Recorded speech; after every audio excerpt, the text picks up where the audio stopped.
it. We're going live. Fuck it. Alright, so who's doing the catch-up, not ketchup? That's Curtis. It was a macro-centric episode. Was it, though? I don't feel like we actually started his arc. I feel like there was... No, his children came back. We tickled it at the end, and that was about it. Alright then, Curtis. Show us how it's done. Right. So... Was that last week where Maisie actually got a god patron? Yeah, it was the start of last week, yeah. Fucking hell, that was the beginning of last week. Jesus Christ, that feels like absolutely ages ago. Yeah, so Maisie is granted her power by who, Maisie? I'll answer for Sorry, Todd. what's that? Sorry, say again. Sorry. Who granted Maisie her power? Oh, AO. And the DM. And then around about the same time, this is when Macro gets his memories restored. It turns out the dragon that was haunting his dreams wasn't actually haunting him, but that was actually these more of an uncle figure, because he was a were dragon, or just he was christening and crossing into. Did he ever change into bugbear form? Or Yes, you knew him in his bugbear form as the big man, the chieftain, basically, the chieftain of chieftains. Then we also find out at the same time that Macro's on a bit of a timer to solve this curse, as he's vastly accelerating his aging process. So he's only got a couple of weeks to live really before he drops dead of old age. Nay. Party then discussed what needs dealing with most urgently. Then decide to go and visit the Fey Father, as they feel like they can crack this out pretty quickly. He then tells the party that the Fire Soul and the Yellow Crown elf have joined forces, so the cousins are back in town. From there, did we go back to Mokhul from there, or did we just skip straight to the kids? It doesn't matter. I think you went straight to Port Phobos because Vagor or the Fey Father said he could plane shift you anywhere on the mortal plane. Yeah, we got lucky for the time shift as well. Not much time passed, so then we hop, skip, and jump over to Port Phobos to meet up with the kids. They seem like they're doing fairly well, if not becoming slightly rebellious. He then had Leniros questioning Mimu and seeing what information he can get out of her about the attack that's impending upon Old Mokhul. I can't remember the new name of the place, to be fair. New Neria. Old Mokhul, New Neria. He tries to question her from it, but there's not much he can really get from it because it's just all a bit apocalyptic and world-destroying. So head back to New Neria to see if we could set up the defences for the city to prepare them for this oncoming attack. We set up a meeting with the council, but it seems like only half of them are showing up, but we'll see what we can do from there. Anything I missed, ladies and gentlemen? Other than the visit to the Ironblood estate and some little bits of research, that was about it. Oh yeah, Macross saving Maisie's bacon. That's that we forgot about that bit, didn't we, I guess. Yes, and if I remember correctly, it was coming on to late afternoon, and Owen had just finished up at the library with a clerk who had helped him find some books, learn some history. So we were going to move on to Elzef, who said she was going back to a workshop. Is there anything specific you wanted to do? I know you said that you were going to use the blueprints. Is that all you were doing for the afternoon, for the day? Yeah, I think when I said I want to use the blueprints, what I meant is that I would use the blueprints. Got it. I wanted to know if you were going to join in on the meeting later, or are you staying put? Where they talk about boring stuff involving Macra and the world ending? No, I don't think so. Okay, alright, Elzef. Are you opening the shop, or just on your own? There's like a sign that says fancy doors for sale, and it's just all the failed portals lined up at the gate, and Elzef just works in the back. Fair enough. Yeah, that sounds fine. Okay, so Macro and Maisie then. After you've retreated from the Injuly Valley, where are you going?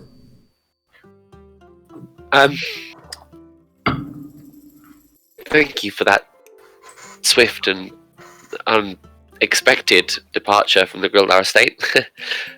Put me down, please. Yeah, pour her down. It's like, yeah. I thought you might want to keep your eyes, so probably for the best that we don't venture around there too much. Who did you want to talk to? Just grill off because of the stolen goods. That was it. Oh, absolutely. I had to clear my fiancé's good name. I'm in a really charitable mood, actually. I want to see the streets, the city, but I know we're on a pressing time limit. I will follow you, Mr. Macra. I don't wish to be separated from you around here. Yeah, fair enough. Well, we'll go to Shardal for a bit, just see how everyone's going there. But we've got a couple of hours till we go to the meeting. So if there's anything else you've ever wanted to do in New area, let me know. Just look around. Shardal sounds wonderful. Is it a rich quarter? No, it's an absolute shithole. Bro, I've got mates there. Oh, some opportunities for some charitable outreach. Yes, let's go. Yeah, that sounds terrifying. Alright, come on then. Alright, so, Macro, you lead Maisie down the beach past the common docks, which are currently being rebuilt. It's full of the sounds and hustle and bustle of construction. Scaffolds, new docks. Looks like the new docks are going to be better than the previous. They're this time made out of what look like stone that's been dragged down from Shiredel's ruins. To your left, some of the houses that you see, both Maisie and Macro, are burnt out. And you see they're like skeletal sandstone remains. There's a tower that you have to walk past as well, and you see some more scaffold that's been put up, and there are about maybe 80 people working on this tower. It looks to be some sort of old lighthouse. And Macro, you remember it used to be a very squat, square lighthouse with just basically a pier on top that used to just guide the boats and basically say, don't come this way, and light up the Bay of Spears so that no ships would crash. Maisie, you walk past the Bay of Spears, which is this long, maybe half a mile long stretch of beach that is just sharp, jagged obsidian, just jutting out of a very vivid and bright coral reef. You can see children playing around in old, broken down, rotten remains of great galleons and ships, and the flags of Longinia fly high in some of them. And some of them are like old and ancient ships, flat and kind of sunken down, but still clear through the crystal clear waters. And some of the obsidian even comes onto the beach in like a big kind of triangle shape for maybe 200, 300 meters. And as you walk through it, you see there are odd-coloured shells and different kinds of detritus here. At one point, you even walk past what looks like a couple of oars that have been stuck in the ground, and a tent's been put over it. And you can see there's a couple of what look like homeless people sleeping in these what look like makeshift tents between the spears. And as you exit out the other end of the Bay of Spears and see Shidel Makra before you, you see a construction project unlike you've never seen, really. Shiredel's being completely rebuilt. There are craters all along this stretch of beach. Dark, blackened scars upon the beach where the attack had taken place, and cannonballs had been blasted here. And you can see on one corner near one of the streets where it's broken cobbles and just broken stone, there's a pile of cannonballs. Like a haphazard pile of cannonballs, some like 3 dozen, and you see the children are like rolling them out of the remains of some of the buildings and then piling them up. And you can see a friend, Macra, Barkabus, the half-orcish form of Barkabus, go, he goes, that's it, we'll melt them down and we'll build something bigger and better for everyone. And he turns around and goes, hey, if it ain't the Sheriff of Shardel. He comes over and slaps your forearm with a warrior's handshake. Oh, the Sheriff. I don't think I quite deserve that title anymore, but good to see you still kicking. Well, yeah, last time you saw you, remember, me and Shishi were getting the fuck out of Dodge. Yeah. Where did you end up disappearing to? You just went out the city? I followed Gulda all the way up into the J. Jackal lands, and this really nice farming community took most of us in. And to pay the Magister back there, and he goes, he winks at you and he says, I gave him a lot of my plant, if you know what I mean. Huh. Brilliant. So is Grildar helping to rebuild then? No, I ain't seen Grildar since we left that community. He left us there and went on to the Monolith, you see. I heard he's back in town, but doing, the noble thing. Yeah, seems like he's... and I heard the other day he got hold of one of those vampires and burnt him in public. Oh, that was fine. A couple of people saw it around that statue of that dickhead that used to hang around. That one. Yeah, this is Maisie, mate. This is Jester Decker's fiance. Hi, nice to meet you. Why did you even say yes to that twat? Do we like him? Yeah, he's alright, yes. Oh. But perhaps it looks, trying to like hide his face behind his hand, just like go for a shit. looks like my husband seems to divide people down. Fiance seems to divide people down the middle. A pleasure to meet you. Is there anything I can do to help while we're here, to at least redeem some of my fiance's good name? Well, yeah, I guess you could. You see, currently we're just trying to build some houses and keep, the elements out for everyone. Any construction help you could do would help. Or you could help my wife. She's currently delivering food and water to most of the people around. I shall help with that. Not very much good with anything, actually. Especially not my hands. As much as we rinse grilled off of being at the upper echelons, to be fair, I feel like we have slightly more pressing issues, saving the world and all that shit. Saving the world, obviously. He has no idea what you're talking about. You know the one. And he goes, so I just pull out a stack of like 1,000 gold and just stick that in his hand. What the? So crack on with that instead for a bit, and then invest it wisely. I want some returns on that. Osiris's big, dark, dangly balls. Where did you get all this from? Dude, spend it all on cocaine. I don't do that. It's all about the herb. I'm going to tell your missus that you've got that as well now. Come on. I wasn't going to skim any from the top. That's not me. Oh, I wasn't worried about that. I was worried about it all going on fucking black. Oh, no. I didn't have...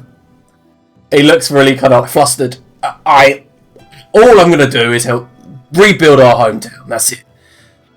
Nothing else. Sweetness. Do I know where Elzaf's workshop is? Yeah, it's in Avbu Avenue, the rich part of the city.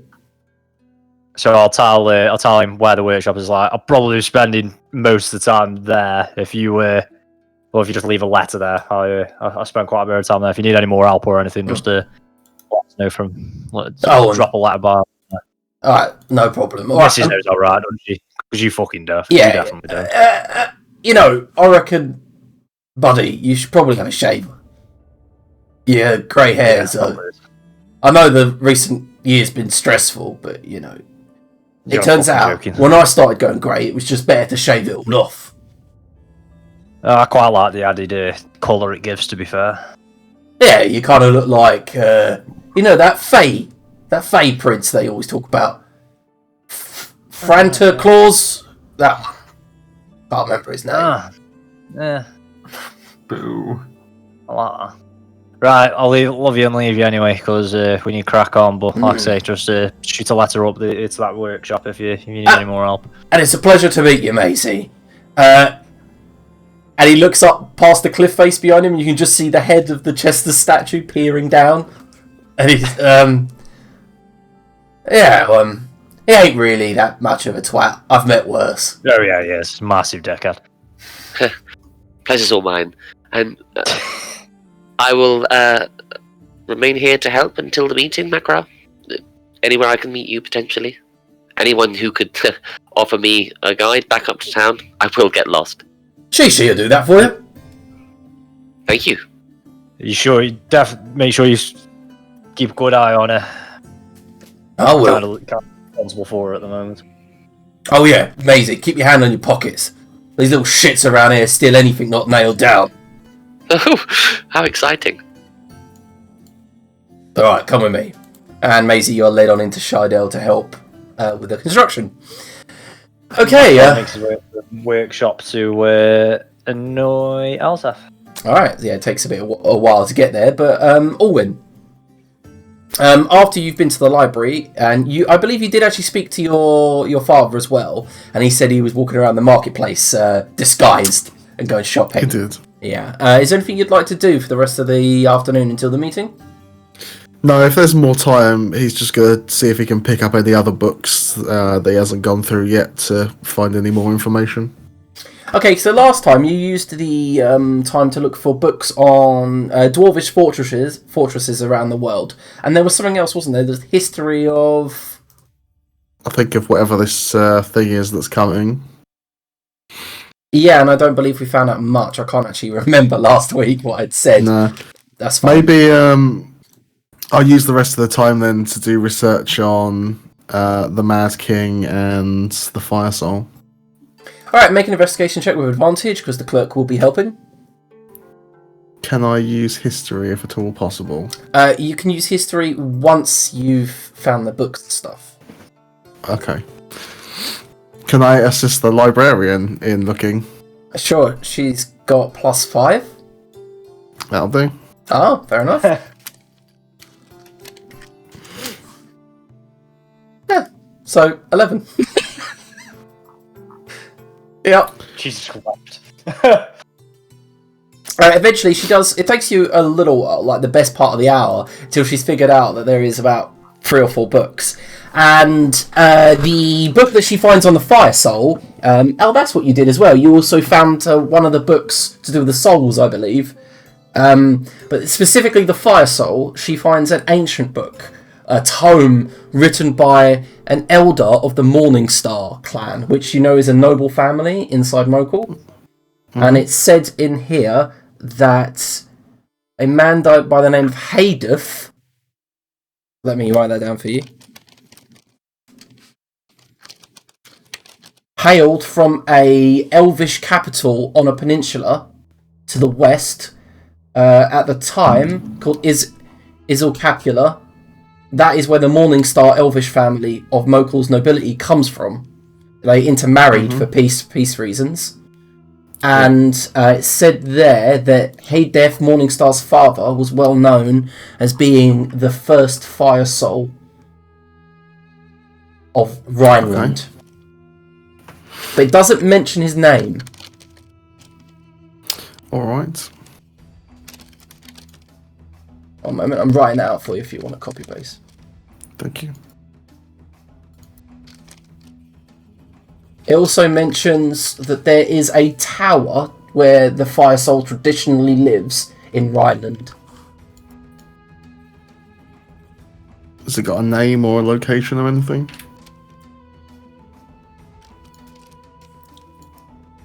Wait for Liam. He's just opening a map. Yes, it's called the Fire Vault. Very simple. Give any kind of location in the book or anything? No, it just says Rhineland. Weird enough, back there it mentions this is like 100 to 200 AR. This is also mentioning somewhere here that Rhineland was once an empire, united. Okay.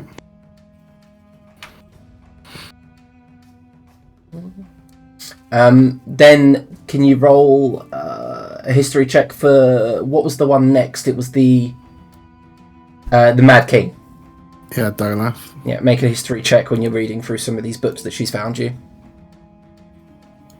Okay, so there's briefest mention of a Dolaf Ehrenspire, maybe 120 years ago, and then there's nothing. It says that he participated in a battle outside a castle called Tanghold. Weird enough, you remember the name Tang because you met a guy called Tang in the World of Ruin. But yeah, there was a no. And then it says later on that he was meant to have participated in Morashbane, but that was a siege at Morashbane. But that was the briefest journal entry from a soldier that survived it on the opposite side. And I just want I'm just going to point out as the GM, that is when you as the Voidheart crew teleported into Morashbane through the mirror and was like, fuck it, get out of it. The soldier was like, oh, who are you? from fucking ages ago. Yeah, that's it. Nothing else other than that. You think he's quite... This Mad King, this Dolaf, is maybe a different Dolaf, or maybe something too recent. Maybe stayed quiet for some century until this happened. Okay.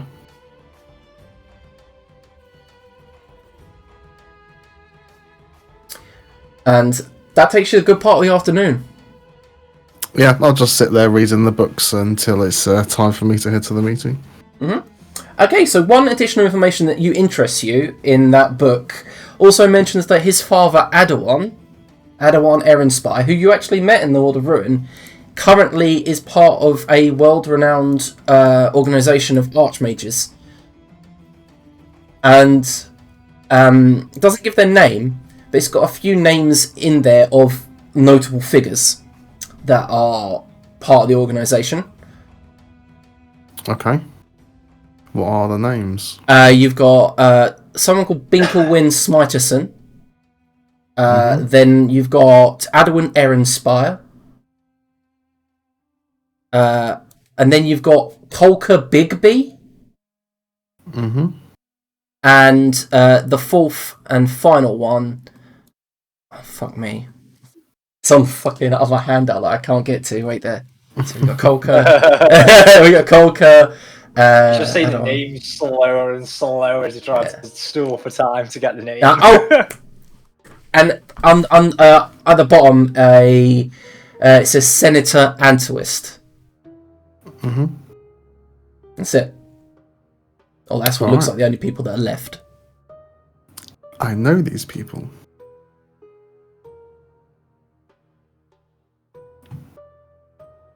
Okay, that's your research done. Laneros, while this is going on, you've got a few hours left until you're meant to be at the Moonlit Shield.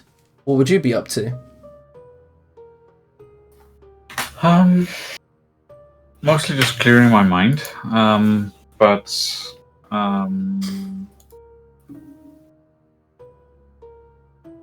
I'm not really sure if there's anything much more that I want to do to that point. The meeting is quite interesting to see what people are thinking these days and how they're treating the situation and what they can possibly do. So, yeah, I'll just prepare for that. I make some potential plans in my head about how to go about the defense of the city and stuff like that. But that's it. Okay. All right. So you do take clear your mind. You go for a walk, and you realise that the defences here, Laneros, are basically non-existent, except for the walls that surround the Moonlit Shield, which are ancient walls to begin with. The city seems to have expanded out from the monolith and just expanded too fast in the last century and a half since the God King took rulership here, and there's just been no chance for the city to stop and build defences. And when it hit the plains around Skakfo House, which you walk past, is like this big, huge Aztec-like pyramid, you see that it just becomes burrows of closely knit sandstone houses, built well, but no defence to them at all. Narrow streets, tall buildings. The one thing it's got going for it is the narrow streets, you realise. It's perfect for like classic centaur like guerrilla warfare. Like you could make an attacking enemy pay for every inch they take in the outer burrows. Not to mention Injali Valley has a woods. It's packed with trees. Most of them are orange orchards, but some of them are just small little privately owned woodlands from the nobles. And each noble's house is a small fortress in itself with walls and towers and things like that. Yeah, and then I take it that also further west, the area where the Tower of Lore and the House of Laws are, along with Newtown, would be pretty defendable if we choose to. Yep. Yeah, Newtown is one of those places that also has kind of like Longinia style building, and because there's been like a small amount of space to work with. Most buildings are like 3-4 stories. They got some height over the surrounding land. Yeah. Okay. All right. Yeah. Thanks. That'll do. Okay. And we'll fast forward to Elzef meeting up with, Macron meeting up with Elzef. And Macron, you approach and you see a load of fancy-looking doors outside the shop. And I imagine Elsa's just standing there and screaming after someone that he wouldn't know what a good door looked like if it slapped him in the face. Yeah, the Gnoll's like, I don't need a door. I live right there. I've got a perfectly good door. Stop shouting. Me and my wife are trying to sleep. And you see his wife, a kobold, at the window just shaking her fist. Oh, she's cheating on you anyway. No, she's not. How wouldn't she? You're hideous. He looks down at himself. That's just nasty. And just leaves. What is it with fucking gnolls and kobolds? Right, this used to be a good neighborhood. I don't feel like your sales approach is winning you any favors. Maybe you should like hire someone like a Chester Decker to like sell stuff for you. What, and pay them money for, having a good, pretty face? No. Yeah, it's called paying them a commission, mate. They sell your shit and you give them a bit of money. Ah, who gives a shit? Right. It's been a long time coming, but let's make some fancy shit. Go ahead. Alright. I imagine we just work on fancy shit. I've still not actually looked into the magic items that I want, to be fair. We've not had the downtime to do it, so I've not bothered actually looking into it. I guess I'll frantically look now. This is Macro and Gwandia researching. Just Macro asking more and more absurd things of like, right, can we get it so it deploys cannonballs, like, from a wrist? I don't know, Do you want it to shoot the cannonballs, or should it just drop the cannonballs? Ooh, shooting probably be better, but I'd settle for dropping. What would you use the cannonball drop for? Oh, that'd be like if I was above someone and I could I'd have like a cannonball. Say me finding a rock. You could just use a rock. Yeah, I could just use a rock. It seems a bit of a waste for Starlit Stone to build something that drops cannonballs onto someone's head. Right, okay, let's keep going there. More theory crafting. As if it's like humoring Macra, but she's really doing like everything else instead of thinking about this. Like in between, she's working on a blackboard where she just has every page of a Chester Decker novel taped out, and she's just correcting it. There were no grammatical corrections, probably chronological corrections. It's all story corrections. Yeah, that was needed. That in itself will be a magical item, though. And at the bottom, there's like a list of words Chester uses too much, and like really big, it just says his name. Yeah, he uses ubiquitously a lot.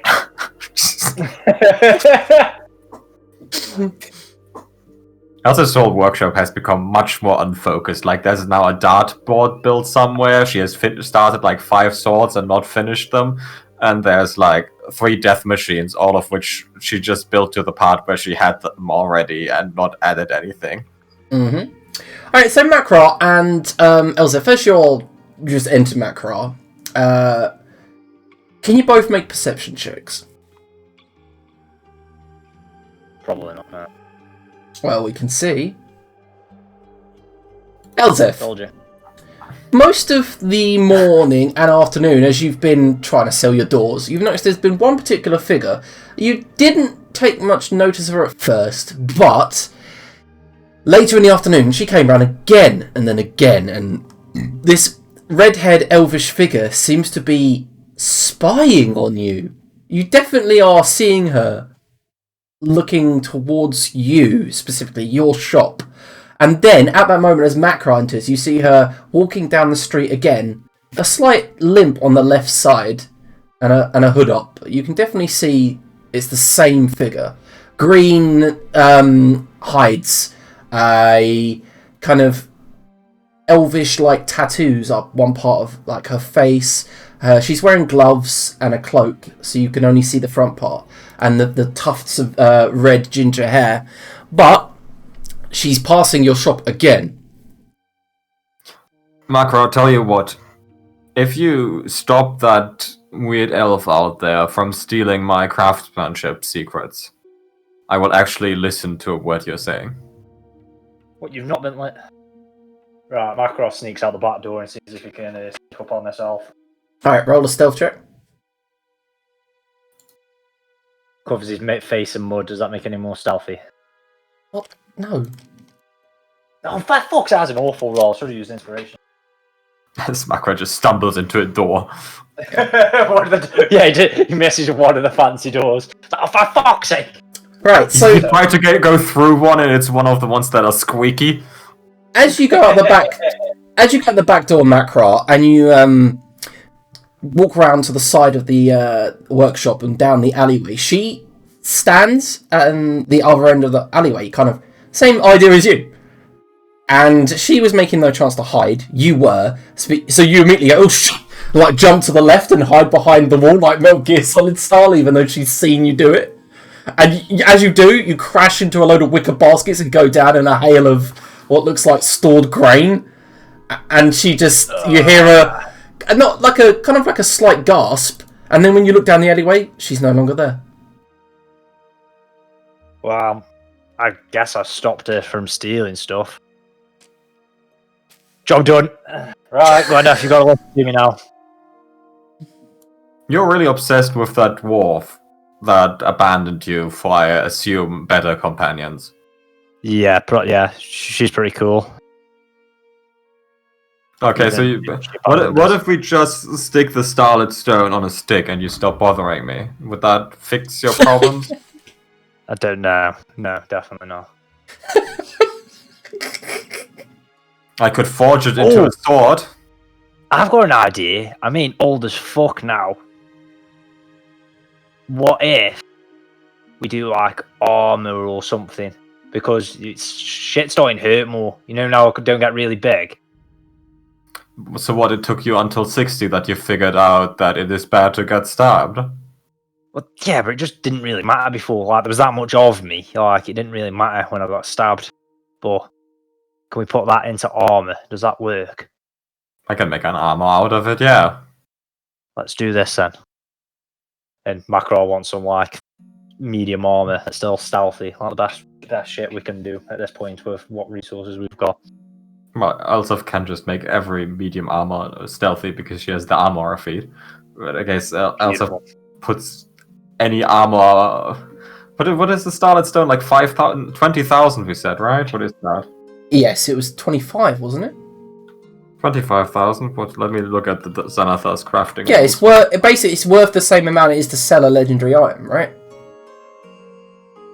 Yeah, but that means we can't craft a legendary item. We craft. I know, that's why I did it, so you can craft a legendary item straight out. Like a very rare item or something we can craft. Let me look at that up. Let's move to someone else. I'll look. Well, we could move to the meeting. Gwandia. We can move to the meeting if you want. Yeah. Alright, so No one else wants to do anything else. yeah, alright, so Maisie is guided to the workshop before the evening closes. The afternoon closes to evening. And Macro, are you going to the meeting? Yeah, I'll go to the meeting. How many hours was it that I spent in Shido? 2 or 3? Okay. Is it? Oh, I see. I was just wondering if am I rolling or not, but it doesn't matter if not. I'll just leave it. Yeah, for role playing sake, roll. Okay. Amazing. I didn't see. Oh, sorry. It was to me, but it was a 4. Okay, I need to check your I didn't character mean sheet. to tell it.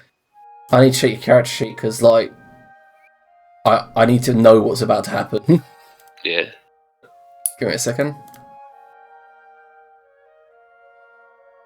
Oh dear. Yeah, needs Oh no! Oh no! I can't wait. Actually, so Maisie approaches you, Macron, at the workshop with Shishi, and Shishi looks like she's got a look of complete what the fuck is going on. But Maisie doesn't seem to have that step in her gait anymore. That kind of happiness. Go on then, Maisie. Explain what you're saying and what you're doing. Hello, Macra. What's up with you? You been on his leaf?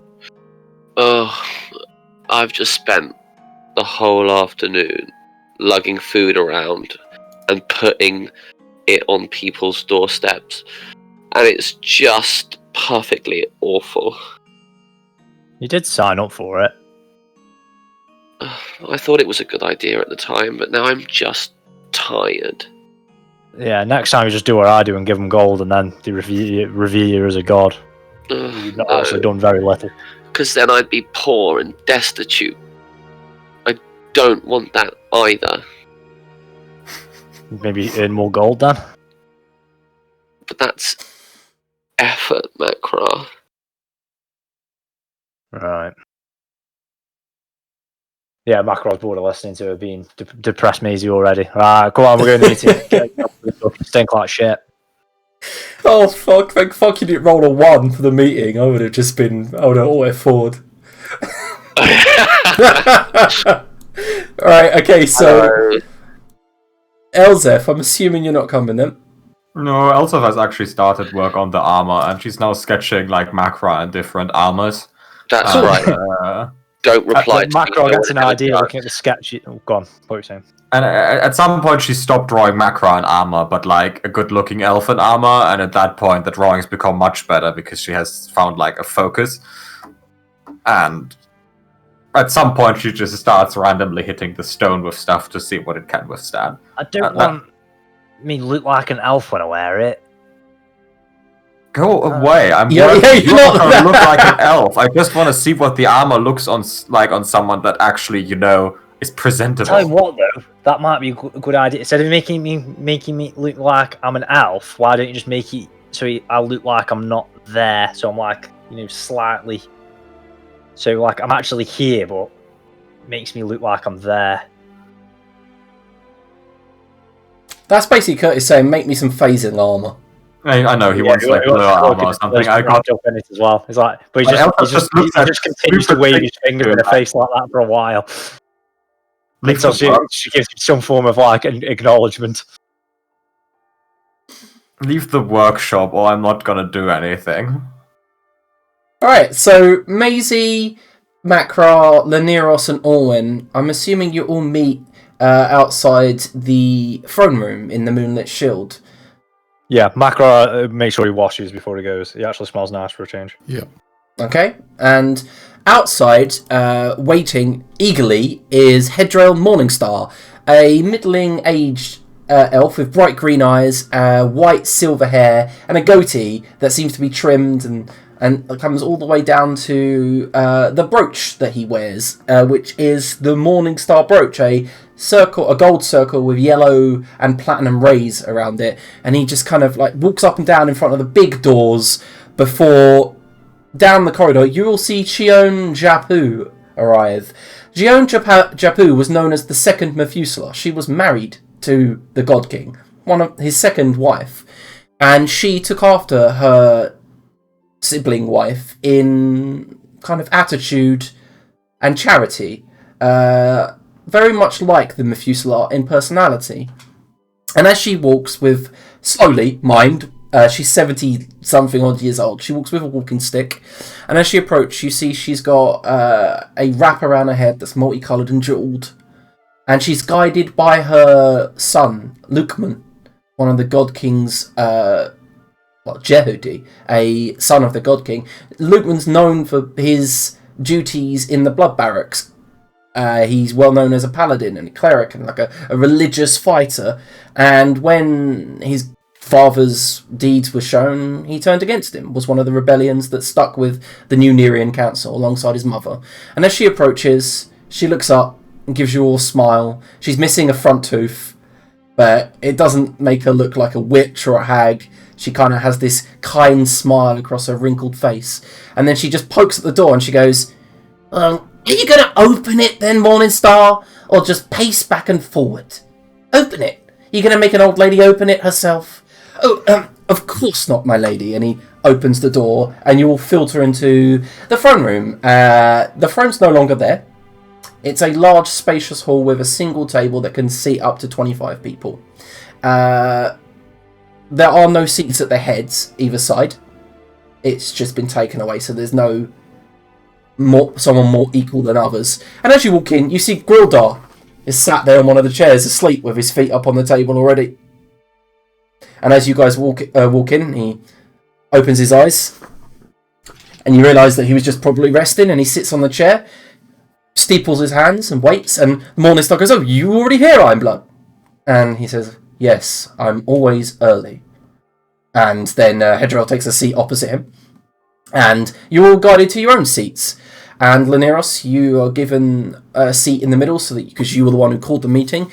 And then moments later, a really befuddled and confused Admiral Kane Chambers comes in. You see his hair's all bed hair to one side, and he runs in with some papers that fall on the floor, and he's like,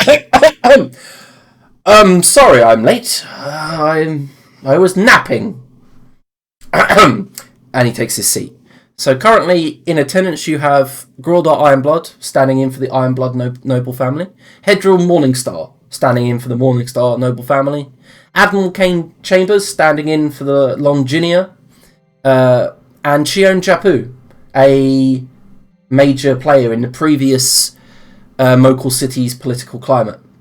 You're all given your seats before Chion speaks up and says, "Laneros, I do believe you're the one who called this meeting here. So how about you begin and we take it from there?" And at that point, people come in, deliver you all goblets and honeyed spiced wines and begin to be poured out for all of you. Yes, thank you very much for allowing me this favor. There is something that I must discuss with you and must bring to your attention.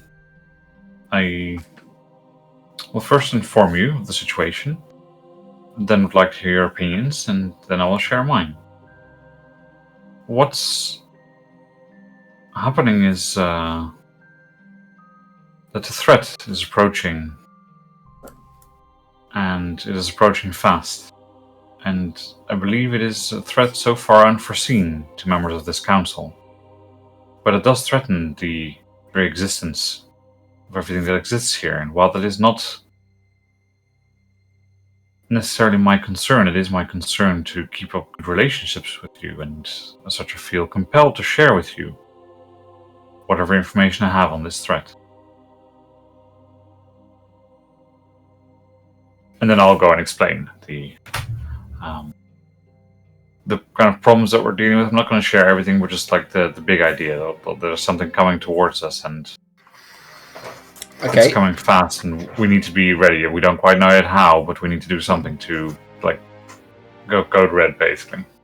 Every kind of point you bring up, Grildar being Grildar asks how you found out, just so he can confirm. Confirm your story. So the moment you say that you know that there's a navy, he's like, "How do you know that?" And the moment you say you question Mimu, he goes, as if, "Yeah, okay, I get it." There was no further questions needed. And then Chion looks at him curiously. Then Grildar explains Mimu's position, and that she sees basically prophetic dreams and stuff. Then Admiral Kane Chambers just looks at you all with his eyes wide, completely bewildered by these events. He has no idea how to handle it.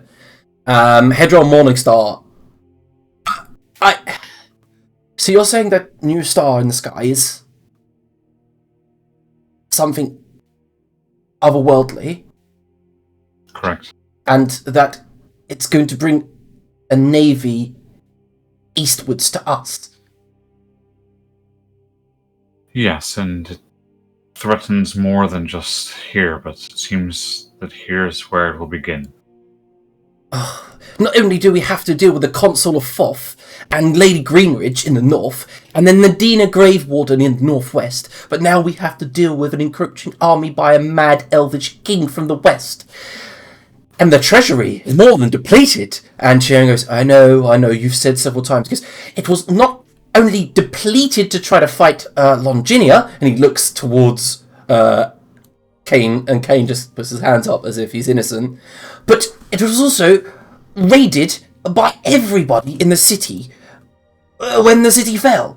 I don't see how we can even begin to build defences or even raise another army when everyone we have, including the Jehuti that stayed with us, are in the north protecting our borders against the broken empire, against Ottawa, Anway, and Hakata Fadil. We don't have the resources to defend both fronts.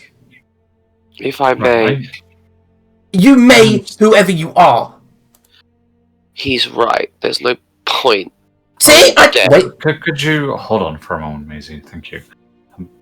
So, your problems are clear, and I don't wish to belittle them, but they are problems that need solving one way or another, and we'll deal with them when we can deal with them, is what I propose.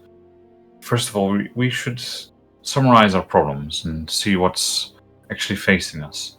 See how we can use each of these things to our advantage, because perhaps we can use the fact that things are attacking us from all sides to, as you say, rather than trying to raise an army to fight on each front, which would be insanity and unfundable, as you very justifiably mention. Perhaps we can see where there are shared interests, or perhaps shared enemies. After all, an enemy of my enemy is my friend, correct? So if we convince some of these parties that it is not in their interest to attack us, but to attack one of the other parties, perhaps that would save us a lot of manpower. Grildart coughs and then looks down the table. Nadina Gravewarden. We killed her father at Port Phobos, and that is why she's angry, but her household guard is led by my old friend, Issa. I can get in contact with her, see if we can organise a standstill in the fights in the northwest. I can do that. That would be a good start. They might be willing to do that, but if we get battered by these sea monsters, they might just be able to come and sweep in and pick up the pieces afterwards. Perhaps, yes. Now, Makra, appreciate your input, but I would suggest that the council decides on these matters, and we will try and assist where we can. After all, I understand it is your city as well. However, there must be a conclusion made at some point whether the city is defendable or not. Now, I've done some research, and Master Iron, but I'm sure you are aware of this as well. It is hard to defend all of Mokhul City. Impossible to defend it at all. Exactly. There are parts that are defendable, and perhaps that is a choice as well. Whether or not the entire city needs to be defended, or whether parts can be chosen to relocate key personnel to. There are areas which are of particular interest. Newtown is very defendable. Nearby, the area around Skekla House seems defendable, with slightly different tactics. Newtown is a bit of a problem, Hedrell points out, is ever since we were attacked by Longinia, they've holed up inside Newtown. You see, they don't really let anyone in anymore. Right, so that's a hurdle to overcome. Also, he looks at Grildar, like, kind of, with a look of anger, and he says, she's not going to deal with you at all. You know why? Because you drowned her brother. It's fair. Now, I'm not sure how these meetings are usually going, but it's good that you bring up these concerns, but could we also focus on solutions to these problems rather than just the problems? I believe that's what we should be doing here. My solution, if I may, is, and he looks towards Kane, who said nothing, says, we get a loan from the Longinian government. And Kane goes, whoa. I could ask. That's all I can really do.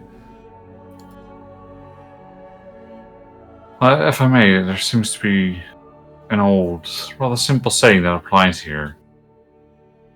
When all you have is a hammer, then all you see is nails. It appears that all you see is things to throw soldiers at, but I believe there can be different solutions. Ones that perhaps are less stressful to the coffers.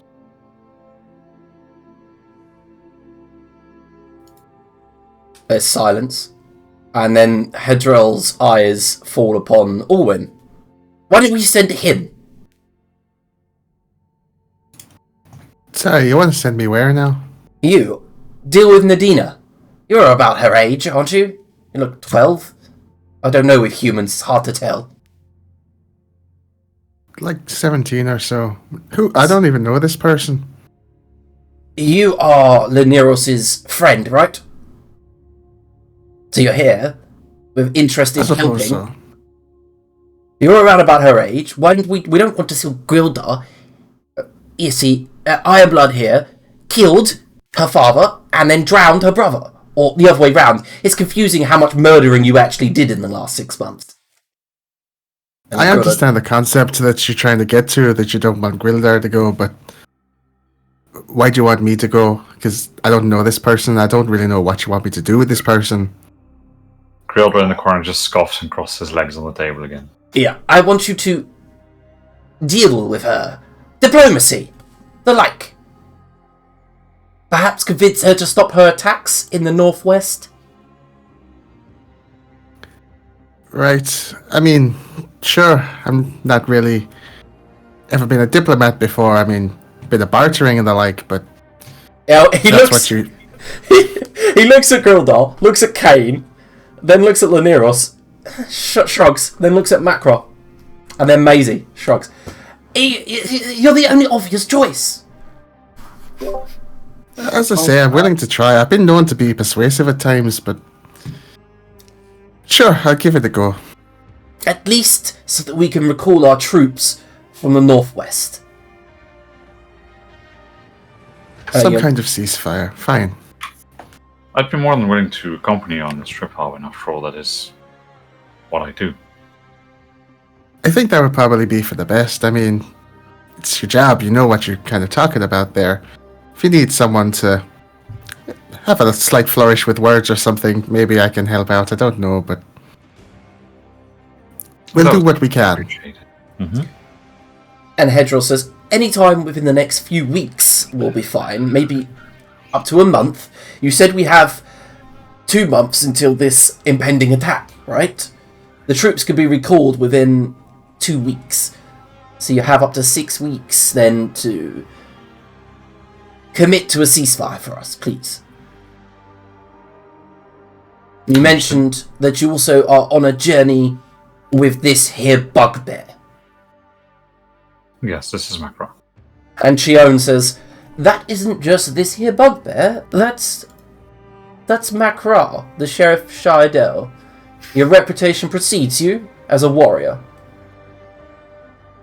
I'm alright. Exactly, Morningstar, so show him the courtesy of a warrior. We know you've never lifted a sword in your life. And Hadrell, pride damaged, folds his arms, and Chion says, having you alive is better at the moment. Your journey sounds like it should take precedence. You shan't be longer than a week, by the sounds of it. Yeah, I should be able to get it done in that time. Can't have you dropping dead of old age while we require your sword arm in battle. No, yeah. Probably better back here and alive and kicking, I reckon. Exactly. Sounds like a sweet release. Alright, so it's settled then, Laneros. Yes, Macy, you may be excused if you're not feeling well. Oh, what's the point? I'd have to get up and walk to the door. Right, in that case, could you please refrain from contributing? Thank you.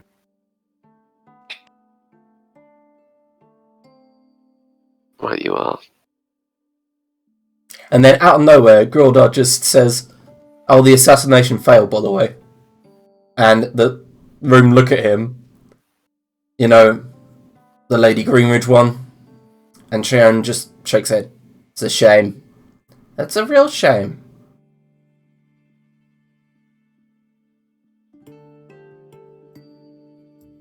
Heard anything from Gwandia on that front? Oh yeah, Grilda does look at you back, Ra. Nod. Mm-hmm. Yep. Still kicking then, yeah? She is. Incredible, bro. down that dwarf! Well, calling me shocked. Yep, I heard from her. She was in Phoebo. Oh, so she fucking was. Sounds pretty tasty.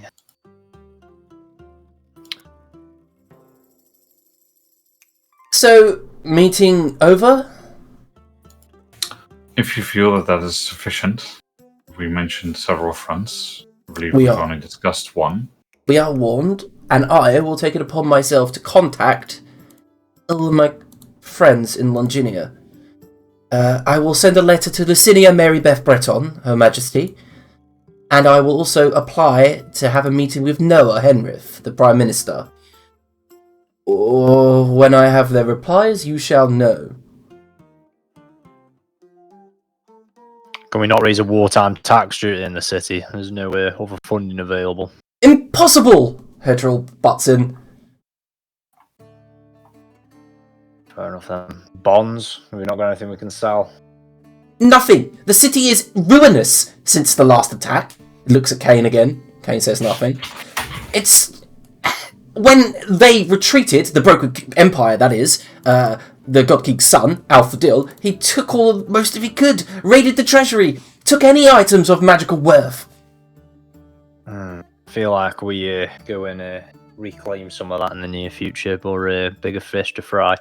Do we know what this attack's going to look like? So we know they're coming from the sea. Is it going to be like monsters crawling out of the water, or is it going to be men in long ships? What we actually facing?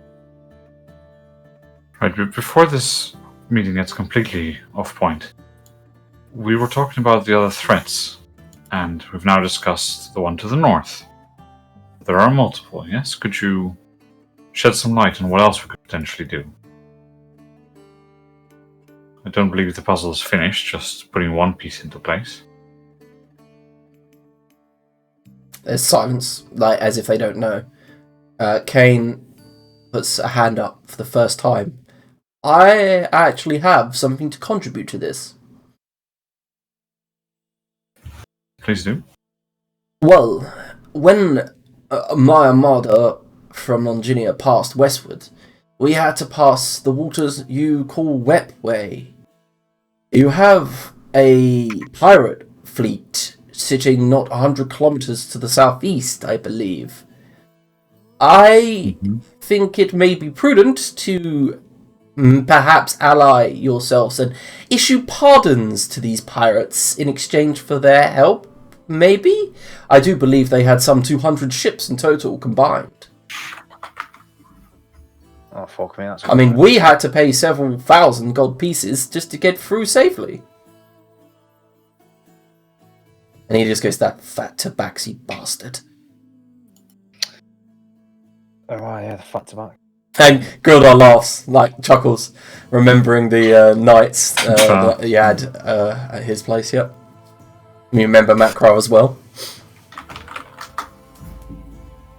Grildar, do you reckon you can work something with the fat tabaxi then? Yeah, I'll talk to Cicero.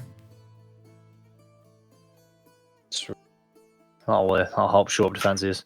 See how much pardons are actually worth. I imagine trading with the Empire will do them quite favourably as well. I think they'll enjoy that. Grodar admits it won't be long till they turn to piracy and lose their pardons, but as long as we can get their help, what does it matter? Yeah, it'll work for now. Maybe hire them as pirates for hire at least. Privateers. Do a bit of piracy for us, eh? We are sympathetic to their causes, are we not? Grodar laughs. We were pirates once, weren't we? Felt like a lifetime ago now. He immediately recalls that it was only 4 months and 5 days ago. Well, that's longer than I remember, to be fair. Does the threats from the north? Oh yeah, so the threats from the north. Do they have much of a naval presence? No, not at all. Right. It's so very well some documented piracy that on there. they took like maybe about a quarter of the city's like loyal God King loyalists, plus all the Inquisitors. What are they And- doing for merchant trade then? Have they got much in the way of merchants? Well, let me put you on the map. Let's just say that the Broken Empire owns everything above Ket. So there's got to be ships coming out of above Cat. So yeah, there's got to be ships coming out of Rokal and Poith. No, Rokal's landlocked. Oh, is it? Well, there's ships coming out of Poith then. Is that the main harbour then? Yeah, yep. And we did mention in that speech that the Consul of Forth is well known for being the Lord of Poith. He's got loads of titles, and he seems to have just been around ever since time began. Maybe sending some of these newly funded privateers up that way. See if we can slowly claim back some of this lost goods. Might be worth our time. Yep, they'll see to it. Is there anything else any of you want to discuss at the meeting, or shall we move on? No, I think at this point, well, again, I appreciate your attendance. Wish you all the best of luck in your preparations. Yep, they nod, and they begin filing out. And I guess you'll finish your drinks. Is there anything else that you would like to discuss amongst one another, or are you leaving? I don't think that's it. Oh, No. Alright.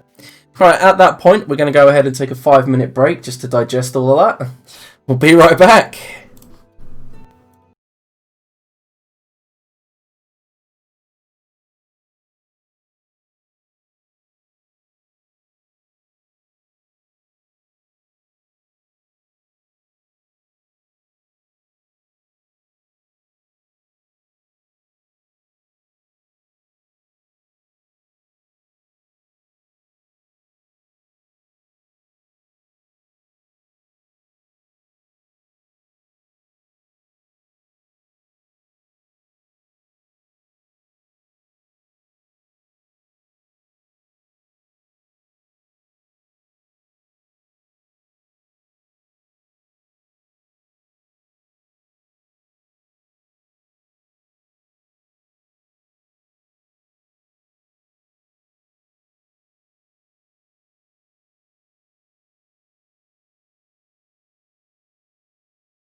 I planned the my cup of move is- tea and I've done that. All right, I so know he's planned something else, but that's just going to annoy you. all right, we're, And the move, the plan is also to convince you to not take 52 weeks for it to make my armor. it's Because 50. you'll definitely will be dead by then. Yeah, alright, so guys, we're back. After the meeting, it's evening time. Are we taking this time to rest, or are you actually just going to get on with some activity? Silence. Like, they're like, shit, we don't know what to do. no. I'll go and rest. I don't. I'm doing the math on what comes next. Curtis's armor or a level up.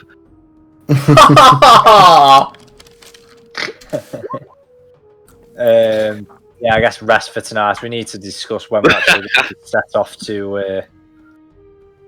to stop Macro dying, but I imagine that's going to be pretty soon. Alright, so When did you want to go see this person, Daenerys? Well, I would suppose the sooner the better. Like, if there's fighting going on, then any day we stay here would mean possible more casualties, which means less chance for reconciliation on either side. That said, if there are other priorities, this is not my top one, but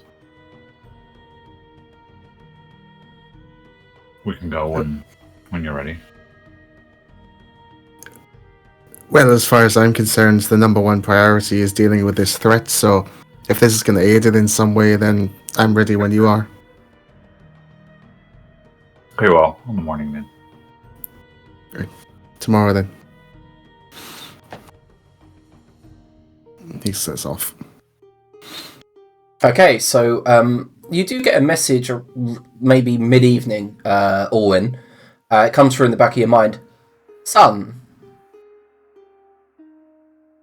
my mansion is underneath the Cuson Bridge, in the shadow of the Jackal. And then that's it. He sends a message back to him saying, was on way shop, heading there now. Okay, so you get to the Cuson, and underneath the shadow, the no longer what used to be there, like men hanging from it, like criminals. Newtown has kind of like guarded it and made it a little bit more. They've tied it up and they hang the Longinian flag from it now instead. And as you approach the shadow of it, and you see the broken head of an Anubis statue coming just literally seemingly out of nowhere. You see your father's hand and then his face, and he goes, "Hey, Owen, over here." I'll head in that direction. And Since as he's whispering, I'll kind of duck down and look around. And he goes, "Come on in," and you enter into his magnificent mansion. The grand antechamber, a luscious rug of red velvet fur that reaches out towards a set of carpeted stairs that lead up to a grand portrait of you and him, besides a stained glass window which sprays forth a rainbow of colour onto the main antechamber. He takes a seat, and immediately his servants bring him a steaming cup of tea. He goes, "Tea, woman, tea?" I'll have a tea. Tea for my son, and of course, Master Orwin. And immediately it appears. So, I hear you're becoming rather important lately. I heard about the meeting in the Moonlit Shield. Oh, running for senator, are we, Orwin? I don't really think I'm an important person. Just got along because, Laneras suggested it, so... Oh, Yeah, Daenerys is definitely a VIP. So is his brother, by the way. Where did Tavbin go? I think he stayed in the Feywild. All the good ones But, get away. They do seem to be putting me up to stuff now, like, they want me to go see some kind of, some woman up in the northwest about a ceasefire of some kind, treaty on putting arms down. Yes, Gurdal did do a number on their family. I do believe she's the only one that he hasn't murdered. Yes. Right, well, now I can see why they didn't want to send him. Yes, it's quite a weird story. In fact, I don't believe that Master Ironblood could have done these things, but the stories seem to be true. That he attached odd bits of hardware to one of them and threw him overboard. Ha! Fed him to the fishies! And then the last one, it said that he basically shot a ballista bolt clean through his arsehole and out of his mouth. That's what I heard anyway. That's what filtered down. I forgot we killed him with a fucking ballista. Yes, it came straight through. Remind me not to get on the wrong side of him then. He's a dwarf of vengeance, I tell you. Even though he's got his parents back now, they just randomly spawned out of nowhere the other day. He's still on a vengeance, quest. I've currently heard he's trying to take down the Jardi. That's something I haven't heard in years. I thought they were gone. But nope, he proved me wrong when he burnt one alive, right next to Chester's statue. Her ashes still salt the ground. Right, well, yeah, I think I'll stick away from Grildar for a while then. Don't want to get on his bad side. He drinks his tea and he goes, yes, please. And the unseen servant lifts up a silver hip flask and begins pouring some amber-coloured liquid into his flask. And he looks and goes, yes, I'm drunk, what of it? Well, it's par for the course, I suppose. I'll tell you what wasn't par for the course, though, is you weren't at the meeting yourself. You know you love mingling with high society. Yes, I always stay away from that lot. Hedgerow Morningstar. Bit of history with that elf. Oh? Yes, he's a horrible bastard. Only thinks about himself. You see, when the Empire was an empire and I did indeed give my goods to the blood barracks and stuff like that, I'd sometimes be able to talk to the Methuselah. She was a kind woman, and she kept him in check. But since he's been gone, she's a bit weak. Weaker than the Methuselah. Too kind, if you ask me. I don't want to get involved in any of that high society stuff anymore. I'm retired. Gonna drink, I'm gonna sit in my mansion and read books. Also, stay away from that red-headed she-bitch elf. Well, yeah, what's happened to her lately? No idea. Seems to have dropped off the face of Midgard. Well, that's problematic. Let's keep my eye out for her. Yes, probably. Now that you know, of course, that you're the Manasol. Yeah, thanks for dropping that one on me. I mean, it's come in handy, but it's a lot to take in with everything else going on. Yes, I know, but I've held it in long enough, you know. You needed to know. I mean, you were out adventuring like I used to. Eventually, your powers would have manifested, and then you'd have been like, oh no, what is this? And I would have been like, oh, well, I've hidden it from you, but you've actually hurt your friends with it. Oh, so I had to tell you now before it was too late. Well, yeah, I think you picked the right kind of time. It did manifest once, I think it was a few days ago, but it's alright, you nipped it in the bud. We know where it is now. Saved me a lot of research. Yes. Do you care to stay in your room tonight? Oh yes, I think I'll be staying here. That's good. He looks towards the unseen servant. Lock the doors. We don't want anyone finding that. And yeah, and he says, "I'll be in the study if you need me." Good night. Who's watching the shop these days? The shop's empty and the front's destroyed. I did go back and lock it. Not that we needed to. The windows were smashed. Eventually, I'll return to it, but I want to make sure that this Triss is not in the city anymore. That she's left. But you got all the stock out, right? I did indeed. They're currently sitting in an endless space. Right. Okay. Well, at least that's sorted. I mean, you can always send it over to the shop in Longinier or Capital Island or something, I suppose. That's very true. I could send it to Longinier. You know what? I hadn't thought about that. I have spent the last few days completely drunk. Yes. Well, now that I'm not in Longinier, make sure you get someone in the shop first, because, you know, that's 2 shops down now. I don't want you spending all your retirement money on booze and not earning anything. He leans in. Yes, I wouldn't worry. I've got a few gemstones, tucked back for some retirement funds. Not to mention all that powdered ruby. Well, yes, I never thought you was exactly hard up, but you can go through it, so... Now I'm feeling generous, so you hard up for cash. Owen, do you need any of my coin? No, I think I'm doing all right. I've hardly spent a penny, to be honest, since I left the shop.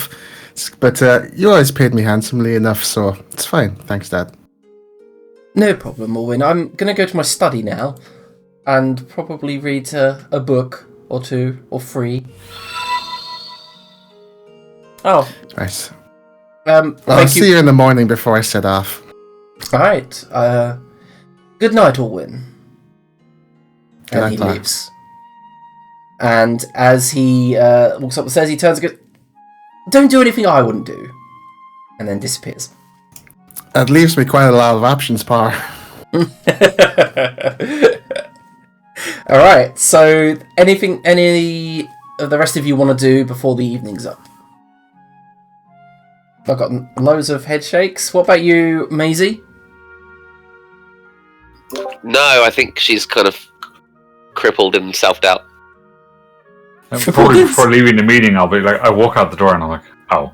And then walk back and like, Maisie, it's really time for us to leave now. Should I take you somewhere? Yeah, thank you. Is there does Chester have anywhere in the city I can go? Do I know anything about the mansion as Lineros? Oh, no. Wait, he did introduce you to the empty house in the Insular Valley. I do believe he said something about it. I guess Didn't he take you there once? No, I don't think he did, actually, thinking about it. Macro's still ravaging the refreshments table, I reckon, before he goes back. It's like, come on, we'll stay at Elsef's. Thank you for It's loud, remembering but- me. What And she ails moans you, about- may I ask, Maisie? Pardon? What ails you today? What's I just gotten you don't in this feel mood? myself. Anything we can do to help? No, I think probably a good night's sleep will make me feel much better. I just feel there's a lot of hate, and it's just, dark and everything's glum. How do you guys deal with it all the time? Well, if you want to talk, we can talk. But then I suggest not being at Elsa. She's, well, as Macro mentioned, rather loud at the moment, and also she doesn't seem to really be very tolerant of our company. Whereas it used to be the other way around. Quite ironic. Yeah, I noticed that too. Maybe she doesn't like me. I wouldn't worry Yeah, about it probably too not. much. I don't think she likes anyone at the moment, especially herself. Okay. Well, maybe we'll talk in the morning. I'm tired now. I'm sure you all are too. Very well. Well, if there's anything, then let us know. Thank you. Come on then. Alright, so you guys head back to Elzef's place. And Elzef, working late into the night, the rest of them arrive at your workshop. Workshop has changed a bit. All the doors are back inside and have now nailed additional boards to them to use as blackboards because she ran out of space for one of her other blackboards, and it's just armor design. It's like that meme, like you got all the thread going to different photos. Fucking. On one of them is a list of traits of Macra. It just says gets hit and hits things, and Elsa just is in front of and can't think of anything else to write down about Macra. Incredibly good looking. Smells. Oh, no, That maybe is right. Okay, so you all get a good night's rest if there's nothing else you guys Well, I want don't to think do. we do. I think we get pissed as we theory craft armor ideas and just Good talk night's nonsense. rest. Sorry, I think I've just theory crafted the best armor ever there. It's one that just constantly casts prestidigitation on Macross, so it's like he's just washed. Just removes the scent of wet dog. Why are you here this late in the night? We haven't really got anywhere to stay in Mokhul anymore. You have noticed that it says Elsef's workshop and not Elsef's hotel. Yeah, about that. We can pay rent if you want. Well, you should also think about how you're going to pay me for my services. I thought you were doing that out of the kindness of your heart. Right. Maisie, would you like to stay here? Otherwise, I'm pretty sure that I would be welcome at the Ironblood Estate, or otherwise I can arrange something. What do you need right now? Do you need company? Do you need silence? Just sleep. If Elsef will have me, I will happily stay here or on the street outside. It's where I probably belong. Well, in theory, I don't think that's a particularly great idea. I've accepted a query from Master Decker to protect you, so you're probably the only person I would actually allow to stay here. Thank you, Elseth. I will remember your kindness.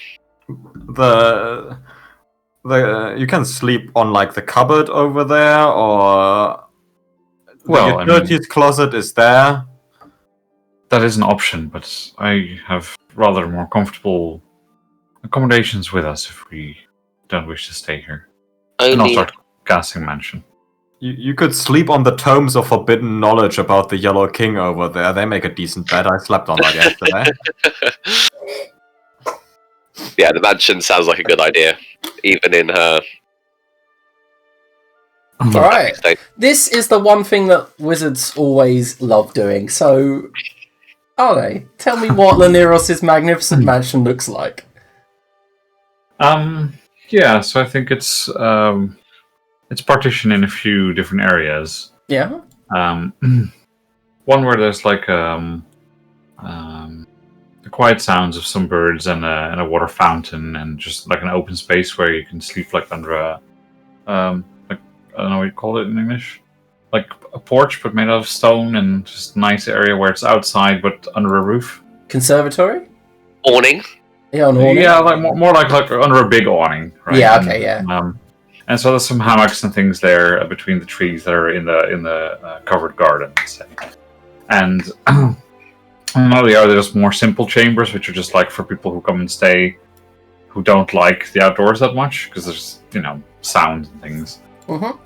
And then for the occasion, I'll have made some accommodations for Macra in there as well. So it's a little bit more rough and tussle, but perhaps you like that.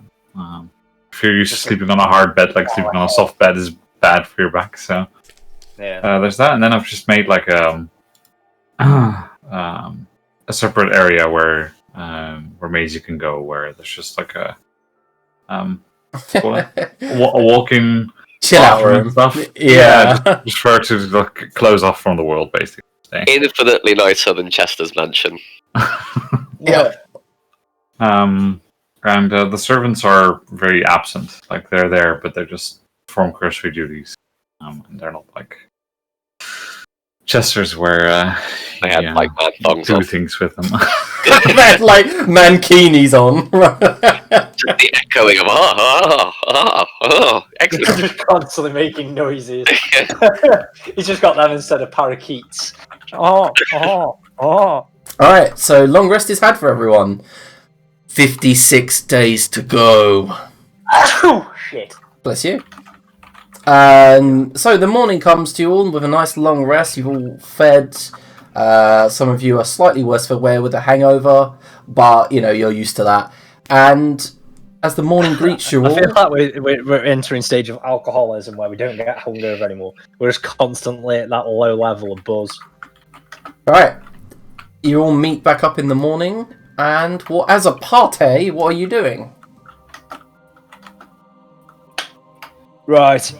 Are we going to make sure I don't drop dead? Have we got anything else more urgent to do? Well, I was gonna buy bread for breakfast. That seems more urgent. do you want? I've already eaten. I'll poke my head out at the mansions. Like, do you want to come in, Elsa? There's plenty for you to eat here as well. There's no need to go and buy bread. Are you against the economy? I'll have buying bread. I'll just shrug and walk back in. Elsa starts a rant on wizards ruining the economy of Mokhul City, but then goes inside, eats bread, and goes back outside, all the while continuing the rant. Just imagine Elsa getting spotty in her workshop, like, no one understands me.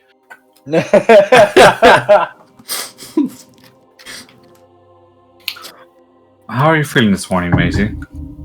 Oh, quite excellent. Thank you so much for the accommodation. It was wonderful. Perfectly splendid, in fact. Okay. So, what are we doing today? Makra needs to not die. Can I help with that? You calm down. I don't know, can you? I don't know, but I can do whatever. I can carry your bags. I'm just looking forward to an adventure, really. Actually, I don't want to carry your bags, but I'll do whatever. So, Makra, what exactly do you have in mind? He's fallen asleep again. I think I'll just he tried turn the hammock over. he was drunk last night, and he came onto one of those guards, and they just disappeared in shame, I think. If you really think about it, if he dies before I finish this armor, I can just sell it. Yeah. Are you awake there, Makra? Makra, hey. He's old. Please, leave him alone. My teeth hurt. What? Your teeth hurt. I was slapping your leg. It's not too late to change your request to dentures. Yeah, everyone's getting really loose. What day is it, Makra? It's just like a kid where he's got something that hurts and he just keeps playing with it. Right, what? Right. Anything more urgent to do rather than save my life? Nope. You're first on the docket today. Come Holy on. shit. Life's a gift. Yes, that. Slight problem. I don't know where this dragon is. Dragon? Oh my god. Why do we want a dragon exactly? Oh, that's my. That's who I think we need to save. That's what your dad said anyway. It sounded like we need to go save the dragon that I knew from my childhood. Right, yes, I remember now.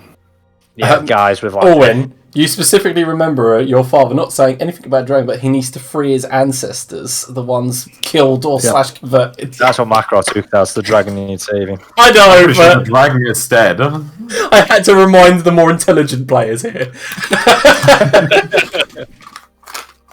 Player characters. That's what I meant. Players. It sounds harsh, but I actually meant characters. It was just my bad. I know. A slip of the tongue. Fucking Freudian slip, you bastard. Right. We need to go see the dragon, but I don't know where the dragon is.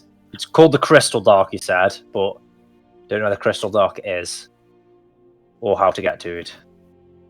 I mean, unless it's a bad name, I'd probably suggest it's underneath the Crystal Wastes. You know, like the Underdark, the Crystal Dark, maybe it's under there. That makes sense. How did you get to the Underdark?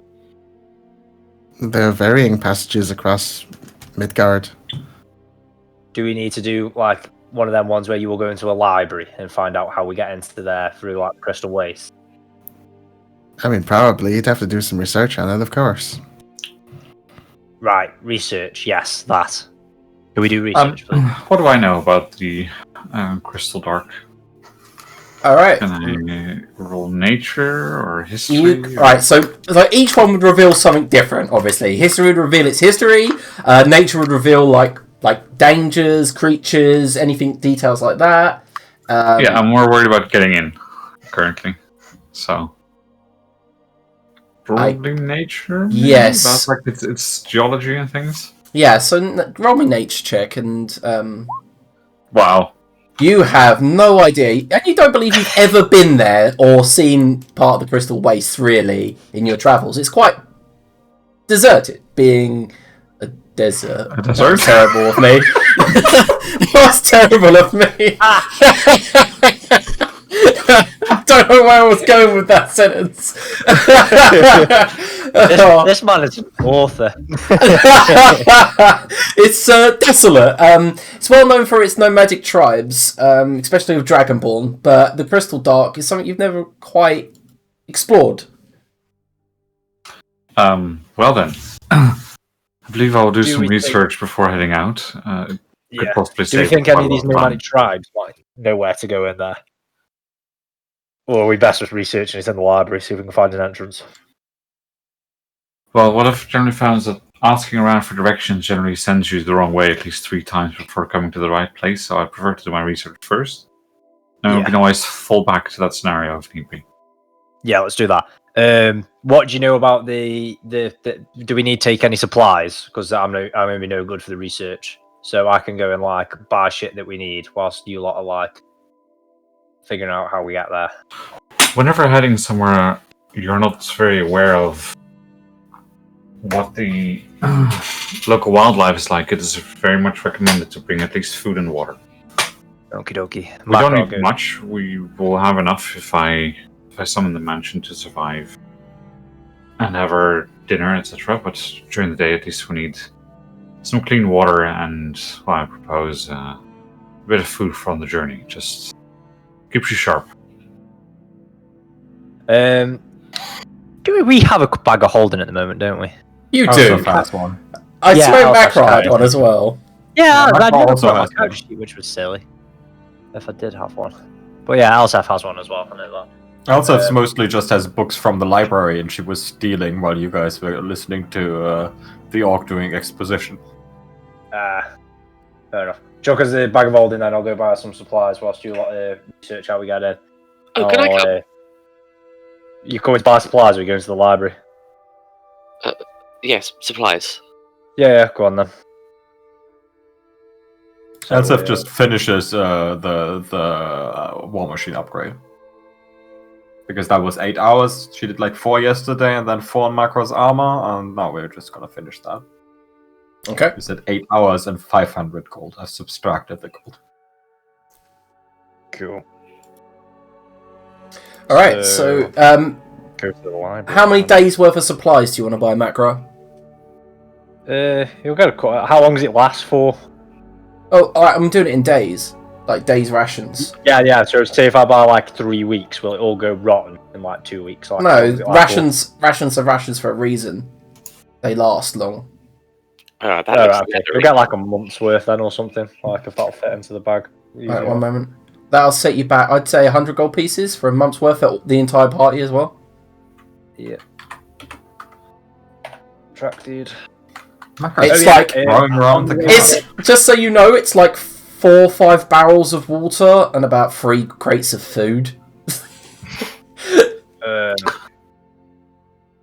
How do we fit this in the bag of hold? You don't. Do we need all this water? We don't need This all is this such a macro thing to do. He's never organised one of these. He just like grilled our dude before. You're given a wagon, like to drag by yourself, like as if you were the mule. Like a hand cart. Yeah, a hand cart. Alright, okay. This will work for now. We needed a hand cart anyway. He goes to, and he knows what he'll do with the water. He goes to Shiredale and supplies fresh water, but then also wants to talk to his orcish mate. All right, yeah. You approach Barkabus, and he's busy up on the second floor of a scaffold. He turns back, looks down at you. All right, sheriff. Hey, mate. Bit of a problem. Yeah. There's an evil force that's definitely going to come up on this beach and wipe Shiredale off the face of the earth again. Again. Yeah, Funny. Then he turns around. Yeah, Yeah, continues. Don't invest any of our gold here. Like, And he just continues maybe building try- and just ignores you and goes, ha ha ha, another one. Oh, Could I have my gold on, please, so we don't like it doesn't get eaten when what, you get... you want that gold back? Well, yeah, if you're just going to spend it here, because it's just going to get removed from the face of the earth. Well, I've spent 600 of it already. On what? Building materials. Yeah, you haven't used it yet, have you? Just move it. Well, no, but I spent it. You can have your 400. No.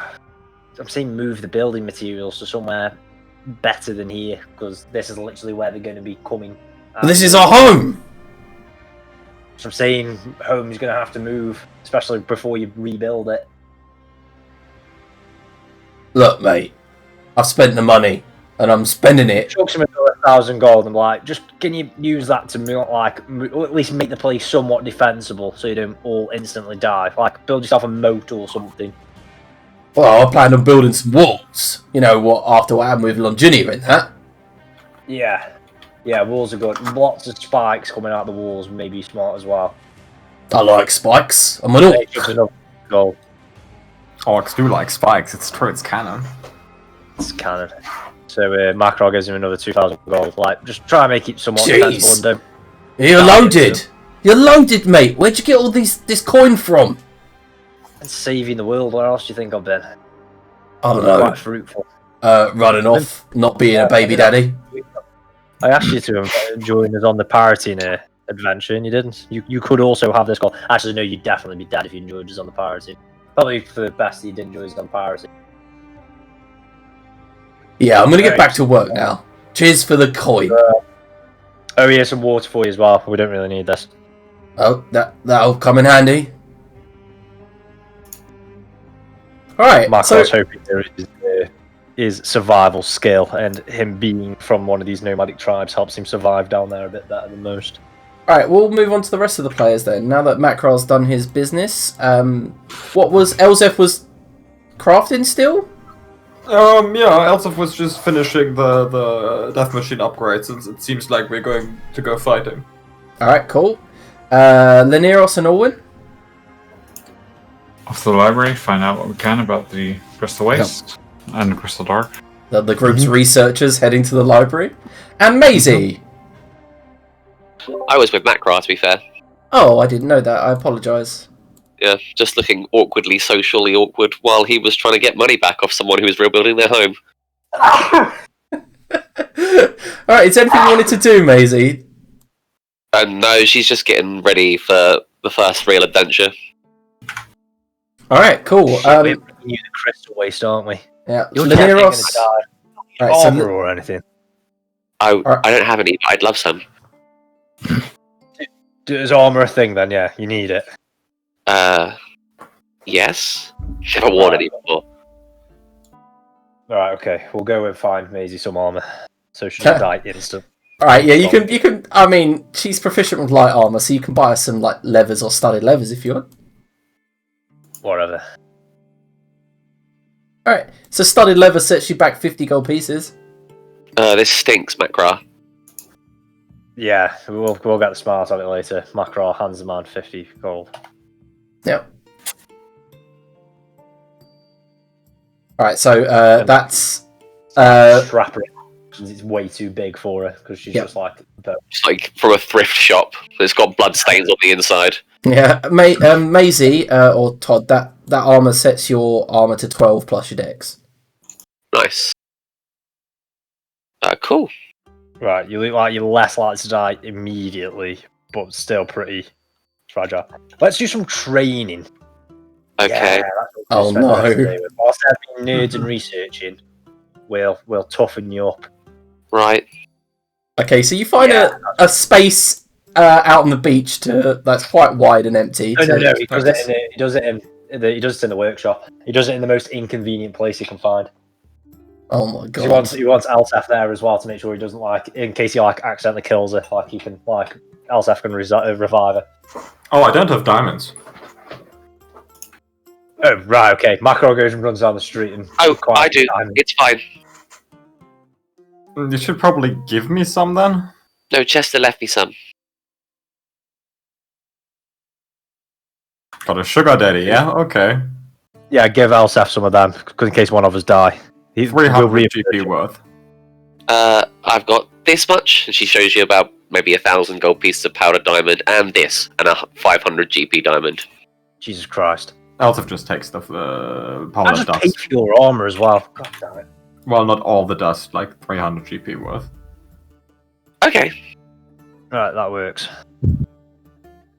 Right, toughen it up. Elzef, any plans? I guess Macron starts what he knows anyway, so he starts doing army drills so he can remember. Mm-hmm. So wood swords and stuff like that. Starts teaching a basic sparring. She sucks. What, toughen her up? Can't we just wait till she dies in combat and then just revive her once it's over? Yeah, that's quite expensive quickly though. If we maybe we can make her almost useful in combat. I know it's unlikely, but then Macro tries shooting a bow and arrow with her. Well, I've been thinking, Master Chester Decker was a complete idiot, but I think he was just pretending to be a complete idiot for most of it, and he was halfway competent. Maybe she's doing the same bit. No bit. I genuinely have been a student my whole life. Never touched a sword. Never worn this. She points at the stinky armor. And I'm really going to be useless out there. How about this? I watch from a safe distance.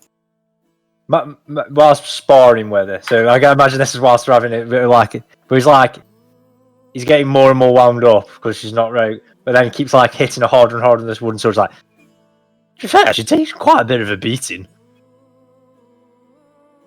I mean, Like, how hard are you hitting? Like, yeah, because imagine she's got like level 14 hit points still, so he's like he's starting like to give her some like welts and stuff on her legs.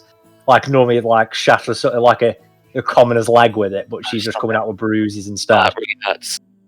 Macra. Yep. That's actually quite a bit. Well, your legs should be even fucking too, really. So you're quite impressive, actually. You're a lot more to you than what it looks like. Maisie, that rod that Ao gave you, the celestial-looking rod, is starting to glow and shudder and shake at your waist. Macra, that really hurts. A bit too much. You're quite strong. Fuck off! Oh my god! And at that moment, there's a blast of cold energy. Macrock, your old con saving throw. The entire workshop is just descends into a freezing mist. This is exactly what I want to do to the workshop. Elsif just stares at as all her doors are getting blasted by this cone of cold. Yeah, and immediately, Macrock, you're like, just ice crystals form all over your fur, all down you. You take 35 cold damage. So I found out two things here, Macra. One, she was acting the idiot, and I hate Chester's entire family. And two, she's not staying at my workshop anymore. I'm sorry. I'm really certain that wasn't me. Macra, she helps him up. But your excuse is, whoops, it wasn't me. Elzeth, I'm very sorry. Oh, as you go to help Macra up, by the way, immediately your hands begin to glow gold. Do you want to use? Happened. Do you want to use 5 charges of healing light? Oh, nice. Yeah, do it. Hang on, we need to find it. This is a new. Yep. It's you're learning. You just click it 5 times. So 15. Yeah. So 15. 17 hit points back. Chester's touch. Oof. That's also never happened before. Does this sort of thing happen often around here? Oops, You're sorry. destroying my workshop first time. Last features, whoops. I just accidentally clicked it. Look, I'm really sorry. I will do anything I can to clean up around here. Have you got a bucket or mop? Do you understand how ice works? You can't mop ice up. Perhaps a candle. It does start to melt, and like there are puddles forming all over the workshop. Also, In my defense, he was hitting me with a large stick repeatedly. I feel like if... Did my workshop wield the stick? Altec, we don't give a shit about your workshop anymore, to be honest, mate. How does that happen then? Because you can do the shit you can do because you're a massive nerd with books. Laneros is the same. Grildar was the same. Like, why has she got magic? You don't like any gods, do you? You're not like... Well, some people just win the lottery and get born with magical powers. I didn't know that. Like Mimu, then? Oh yeah, like your daughter. She won at least like 2 lotteries for what she can do as a child and a bugbear, for God's sake. Can you stop saying the word bugbear with such disgust? Oh, I am sorry. I won't say it anymore. Would like to say potentially right now it's not our biggest pressing problem. I've kind of just found out that actually maybe I won't be useless on this trip, which is great if I knew what I was doing. And also, you look really old, and maybe we should hurry up. I could use the starlit stone for a coffin. No, it's on the armor. Thank you. Yeah, we need you talking to. You're probably better talking to one of the nerds then. They're probably better off at showing you how to do that again in a more constructive manner. Not in Elsef's workshop again. Or you can hit me with a stick in the middle of a fight. Either and or. But right now, it might be best if we tend to your obvious ailments. Yeah. Well, we can do it on the way. There'll be a lot of downtime. I imagine the Crystal Dark's a pretty big place. I shall speak with Lineros. He seems like a man of magic. Powerful wizard, if I don't miss my guess. Correct. That will be my first thing to do. Magic. Can you fucking... End scene and camera pans back up to the nerds working away. Yeah, cut to nerds. Alright, so both of you, as you walk into the library, you know what to do. You can either make separate checks, or you can work together. Like, can you do this in a montage? It's like Eye of the Tiger starts playing. Yeah.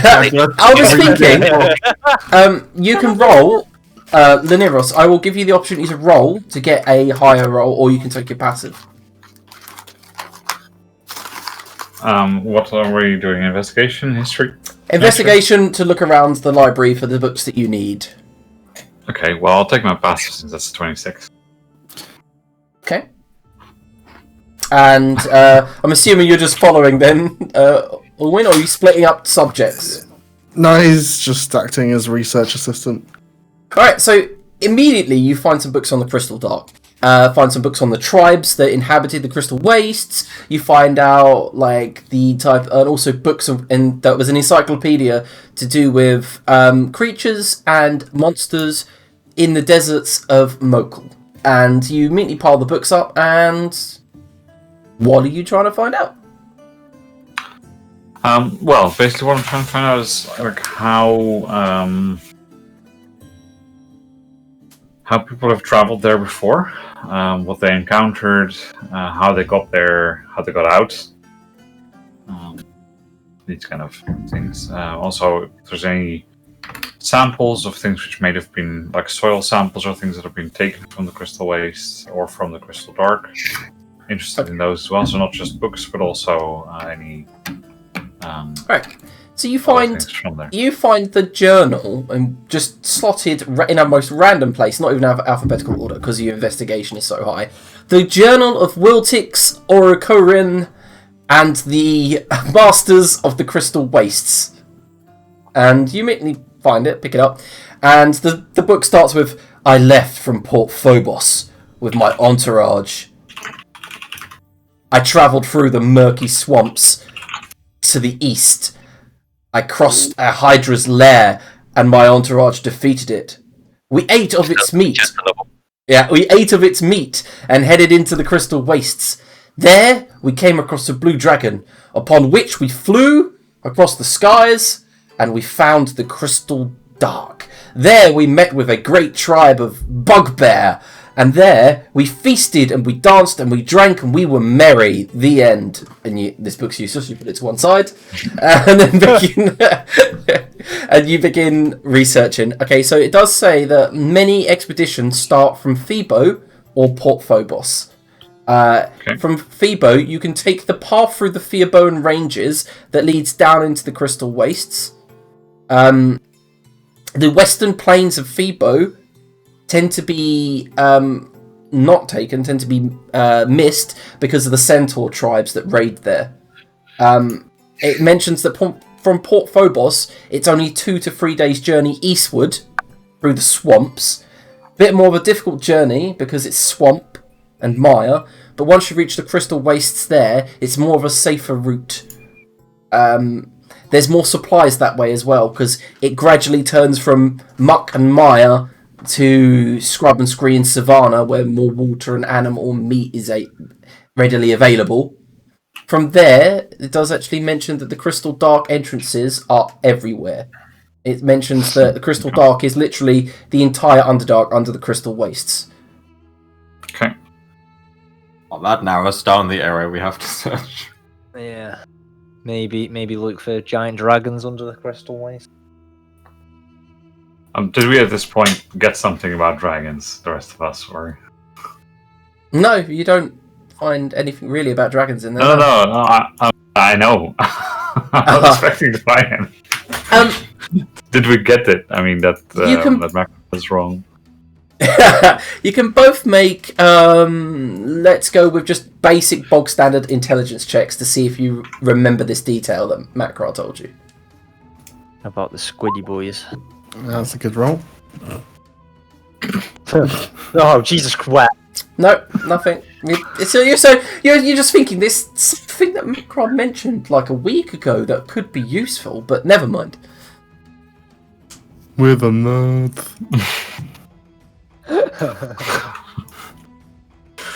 All right. Well, yeah. So knowing that, okay. Yep.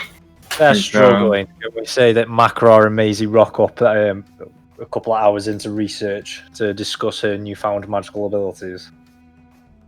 Well, no, they haven't. They're not done yet. So they can ask a couple of hours. If you want to find anything else or have any other questions, anything you want to try and look for, just let me know. Yeah. I think that's one thing. The other thing is like the kind of inhabitants. Of what's in there. Yeah, it's like an explorer's guide, basically. Like, oh, we went in there and we definitely should have brought antitoxin because we got poisoned the moment we got in there from all the scorpions, stuff. We're looking for a copy of Volo's, basically. Well, your investigation check, you do find multiple books. It's mentioned in some of these books that ancient ruins are unearthed there nearly yearly because of the way that the crystal waste sand moves. It mentions that the actual sand moves like waves, but slower across the desert. And as these like dunes move, it uncovers more and more things from thousands of years ago, hundreds of years ago.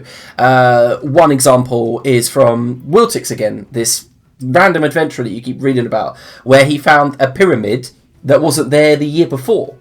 And then it mentions that there are many ancient temples here dedicated to Tar, the god of light. And there are crashed ancient technologies and great crystals protrude out of the sand everywhere. It also mentions that it's home to some of the most dangerous blue dragons. It does mention that. Okay. Need some rubber boots. It does say that it never rains there. Literally, there will be no water ever in that desert. Yeah. Good job, Macra. Got lots of water. Yeah.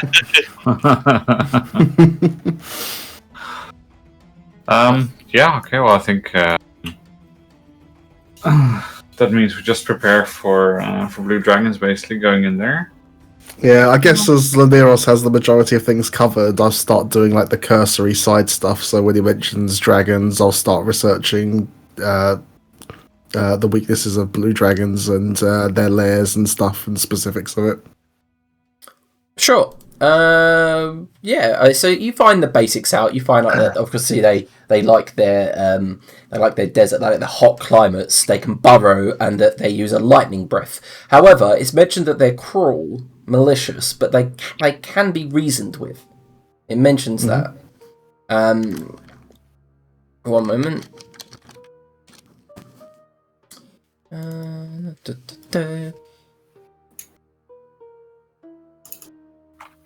Let me keep reading this. Yeah, they have quite a big ego. It mentions that, applying to their ego is a good way of one of the best ways of surviving a blue dragon attack. So just pretend you're dealing with Chester. Nice. Oh, welcome to my lair. However, blue dragons are well known for being rather territorial as well. They're well known for not even giving a warning. They just ambush from below or above. Yeah, it's got you notice that they've got like massive ridged horns atop its head. They got rows of spikes that extend from their nostrils. Not to be mistaken for an adamantine dragon, which also has kind of a blue scales and more commonly found in the Underdark. And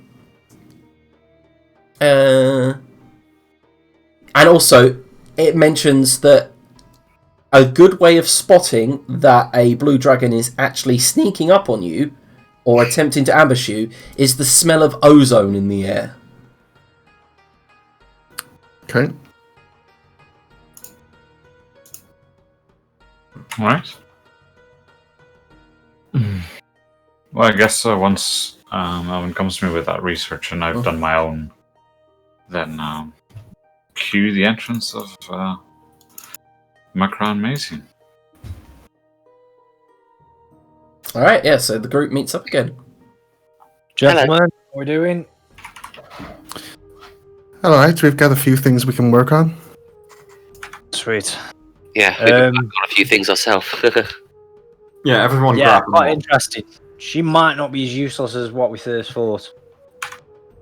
Oh, And then Macro like shows the frost burn that he's got up his arms. Ta-da! looks like it's had a kind of cold spell. Oh, yeah, it's frosty. Fucking was. Looks like the kind of markings it would normally leave. It's not the first time I've took one to the face. Normally expect them come. No, that one not as much. Yeah, don't get to have a wooden sword apparently. Where the fuck she got these powers from? Can you just do magic? Like sometimes you sneeze or hiccup. Generally not when I sneeze, but yes, I could just do magic. Oh, Maybe Nanny taught us. maybe that's it. I don't know, I've always felt you can feel it around you, can't you? And you pull what you need and use it. Sorceress. Doesn't really feel like that at all, actually. Well, how does it feel when you have you done this before, or is it just now, or what's going on with it? Literally just today, and saw Macra hit me repeatedly with a stick. Oh, so it's like a response type thing. Presumably. Oh yeah, let's hit her with a stick. Elsef's salty because it was her workshop in the firing line. I am sorry. I said I'd clean it up. Oh no, I just generally would like to hit you with a stick. This has nothing to do with the workshop. Ah. She's so mean. So is it something that you feel like you could do again? Not at this point in time, I don't think. She kind of like comically waves her hands in front of her. Not quite sure what I did. Well, it's definitely not what you did there. I mean, for that particular one, it's more like this, and there's some words that you would normally say along with it. Did you speak anything when you cast the spell? She looks at Macra. Did I? No, that thing glowed. Points at like the rod at her hip. Oh, this thing. There could be some kind of focus for you, I suppose. Let's go outside for a while. We're probably best not to do anything in here. Right, you two crack on anyway. I'm going to speak with Laneros, see where he's got. I said. While we're outside, I'll take Maisie through the steps of casting a kind of cold spell. Okay.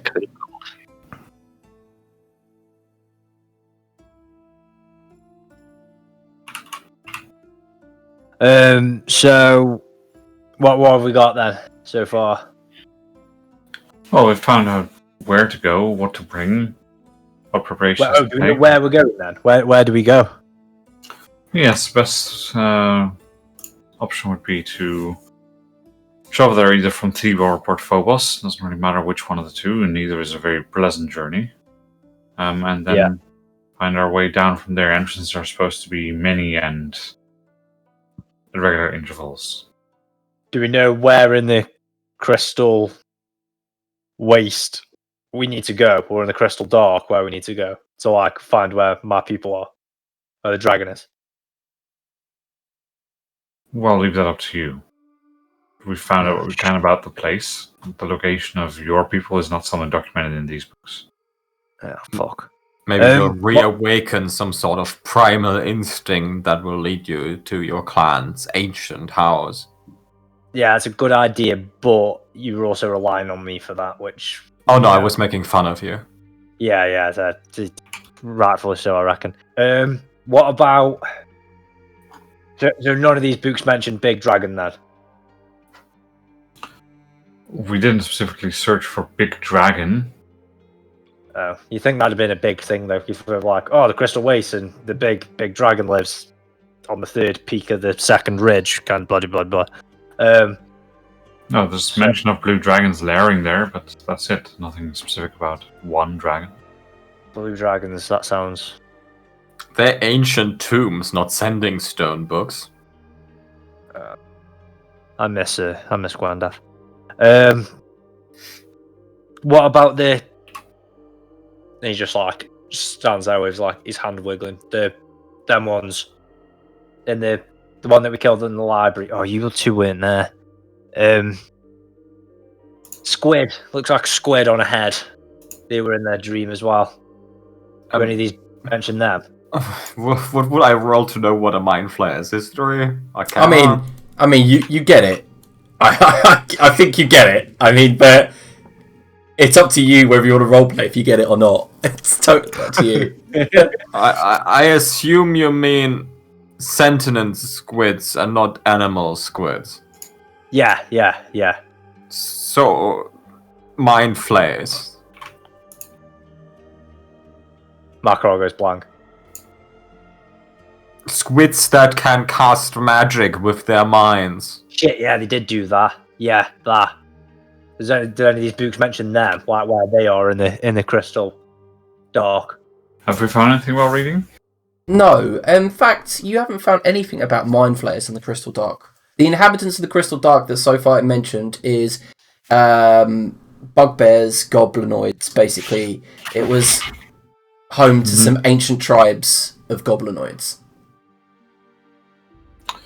No, just things about tribes, Macron. Nothing of the sort. Right. So they must have overtaken there when I was a kid then, so this is quite a recent thing. So, plan. We find some goblin brothers. I'm gonna go ahead and drop it. Or maybe some goblin sisters? Maybe or some sisters, whatever. A sister that you perhaps have and have scryed shit, on yeah, within the last 2 days. And perhaps maybe you found out within the last 2 days that she might have been in the desert looking for her ancient heritage. Maybe when for like 50 seconds that she is there. I mean, even literally last session, Mimu scryed on her for you. You asked her.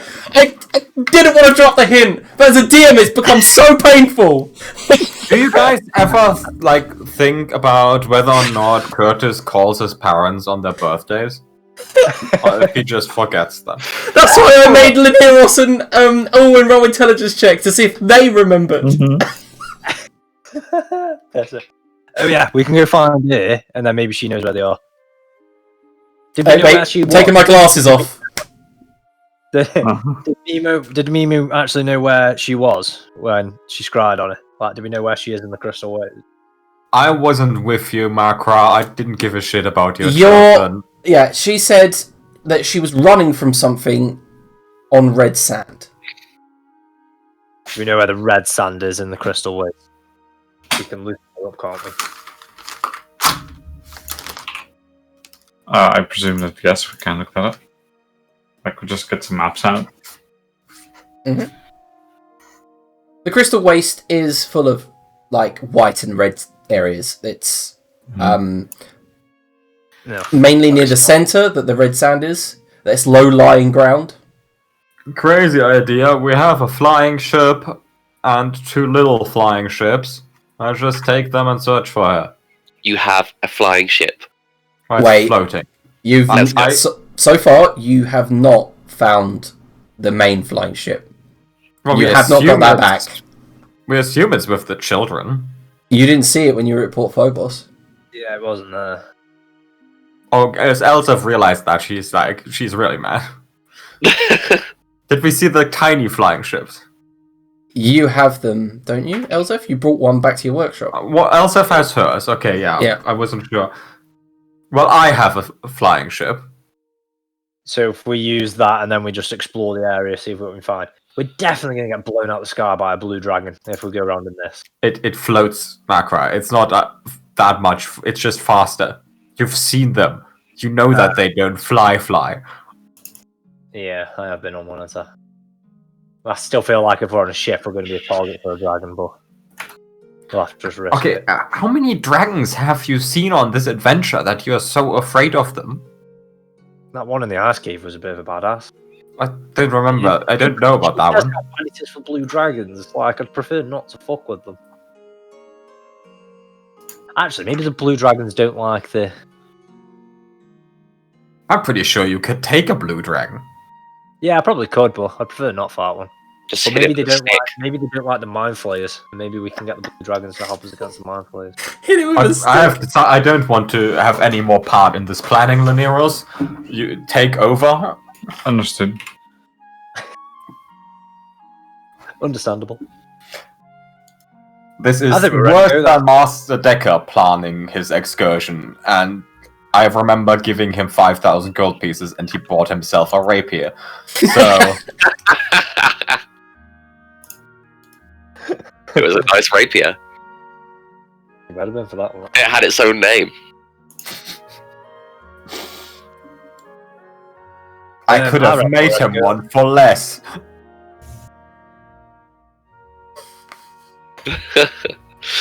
So at this point, Maisie bursts back in. Let's go. You never guess what. Come on. I can magic things. She can. Yeah, it's a bit frosty outside. Sweet. You might not die instantly. So That let's armor- go. Did you cast Cone of Cold on the main street? Yeah, we might have. There's just a no on a kobold shaking their fists at you from across the road. Yeah, that's why we want to go. It's time for an adventure. Elsif just goes outside and screams, "I'm not renting anymore, I own this place, you can't get me out of here, I'll stay!" The Gnoll's like, I'll fix you! Just you watch and wait! When I moved here, people like you weren't even allowed here. Oh House of value down. my god, I can't believe it. Savage, Elsa. That's amazing. I mean, I can believe it. We know who's saying it. Oh my god. Anyway, moving on. So how are you getting to the Crystal Waste? How are we getting there? We're teleporting or are we going by a floating ship? Let's go. Teleport. Floating ship. Doesn't matter. Actually, floating ship sounds good. I think we made enough preparations to head back to Port Phobos that we could do that pretty easily. So I'd suggest that's probably the best starting point. If we got a flying ship in Port Phobos. Why would we have a flying ship in Port Phobos? Do That's we have a saying you flying want- ship anyway? Yeah, she's got one in the workshop. Well, the It just tiny kind of one. looks around the room like, I thought we were still in the library, to be fair. I didn't realise we were back in the workshop. Elsif opens like oh, a hatch done to the basement of the workshop, and this tiny thing floats down there. Tiny, it's still 15 foot from like one side to Yeah, another. I mean, Yeah. but it's tiny. Can you teleport this? I mean, how big is it? 15 foot from prow to stern, and then 10 foot wide. No, it's too big. Right, looks like we're taking that then. Just It's like a straight over to the flying Crystal Waste. dinghy. What, you want to go on the actual journey in this tiny dinghy with 7 people on it? Yeah, that sounds pretty awesome, No. actually. I guess one person could steer it and the others could hang out in the mansion. Does the door move? So, I did ask if there was soil samples and things from the Crystal Waste before. From like an archaeological perspective. There is chunks of crystal, yes. Oh, that helps. That's would- certainly do the trick. Ask the library if I could borrow one of them. No, bring them back something more if they need a replacement sample. Yes, you're given a sliver about maybe they're all like in glass cases, and now that you are part of the ruling council, it's as simple as saying, "I want that," and then the librarian looks at you, and she just looks at the crystal and she goes, "Please bring it back in one piece," and hands you this little. Yep, and then I'll be like, well, I don't actually want to bring the whole thing. Do you have a smaller specimen? Could I perhaps chisel something off the back, just on the outside, not on the crystal side, mind you? I could. Give me 1 second, if you would. I'm going to go quickly do a little bit of research. I shan't be half an hour, just to make sure I can get you a piece that you're looking for. And she does disappear, and she comes back, and she hands you a necklace, and then drops it into your palm. It's got like a kind of rough shodden like steel chain, and at the end is a chunk of what looks like crystal. And the crystal from the crystal waste, by the way, have this kind of like transparent colour. You can imagine now, Laneros, that the sun beating down through these things is going to be like a magnifying glass on you. It's going to be hot once the sun gets through it. You hold it up and you can see through it, but there are slight imperfections which create kind of like a refraction, and the light coming through on the wall behind you is kind of all multicoloured. And then you bring it down, it's on like a chain. She says, "This belonged to a friend of mine before she was killed. That is Zashida's amulet." Oh, that's just... Thank you. That's very helpful. Whenever Linares is talking to people, even if he could demand things, he'll try and be like reasonable with them and only like put his foot down whenever. Yeah, but you can tell that feels like they're not getting. You can tell that her like respect for the authority and the people above her is built into her, and like she knows you're part of the Women Council, so she's obviously demure to you. She's obviously gonna give you what you want, whether you are like that or not. All right. Yeah, and then with that, I'll say, well, one more thing we need to do in preparation. I think it would do well to invest in some warm weather clothing, some sun protection. Master Liniros, before you head off, I saw you and your friend. I know that your friend is the son of Gwandia, who owned the Curio Cat House, right? I believe so, yes. Well, That's right. Oh, hi. It's just that Zashida had all these things, and I don't know what to do with them, and I hear that you are off on some sort of diplomatic mission, and she grabs a chest from underneath the secretary's desk and puts it on the table. Would you like to take her things with you? Well, I'm not sure if we don't take them with us, but we could certainly keep them safe and see if there's anything that we might use, if that's okay. Please do. I feel like they're just wasting away up here. They're not really doing much. Well, that's most generous. We'll make sure to take good care of them. Thank you. Alright, so do you check what's in there, or do you just take the chest with you? Well, what I would suggest to Alwyn is that we actually go and bring them to your pa's mansion. Let him keep them safe somewhere, since he's like an expert at keeping magical things safe. Much better than bringing them on an adventure, but like identifying them before we go. Like, we need to go and buy some clothes anyway. We'll send Makra to buy not a truckload of clothes, but just like 5 sets this time, please. And meanwhile, we can go and have a look at these items. It sounds like a reasonable idea. It's fairly early, so I don't think Pa had started drinking yet, so he'll probably be able to help with the identifying. Alright, so for the sake of brevity and moving on, we'll get that done. Okay, so there inside is a small bag. If you want to start writing this down so that you know. Curtis? A small bag of 11 beans. Oh no. Oh, yes. I was already like worried when you mentioned a pyramid suddenly appearing. There's a scroll of Circle of Power.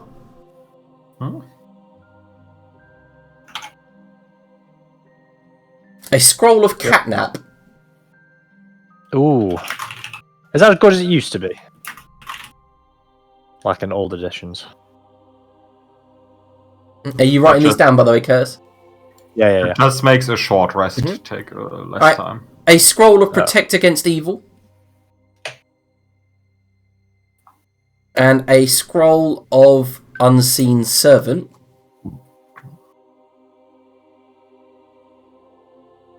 One moment. A delight. There is a wand.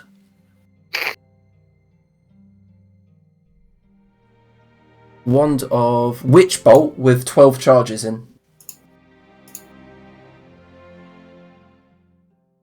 I want to ask.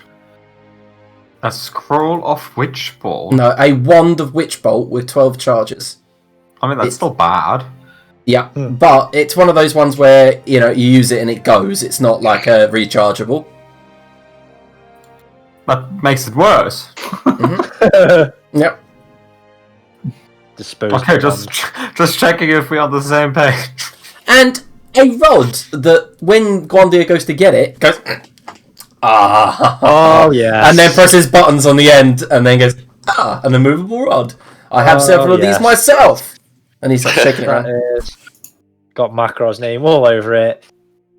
Knock prone. Rod of immovability, and you're out of combat for the rest of the set.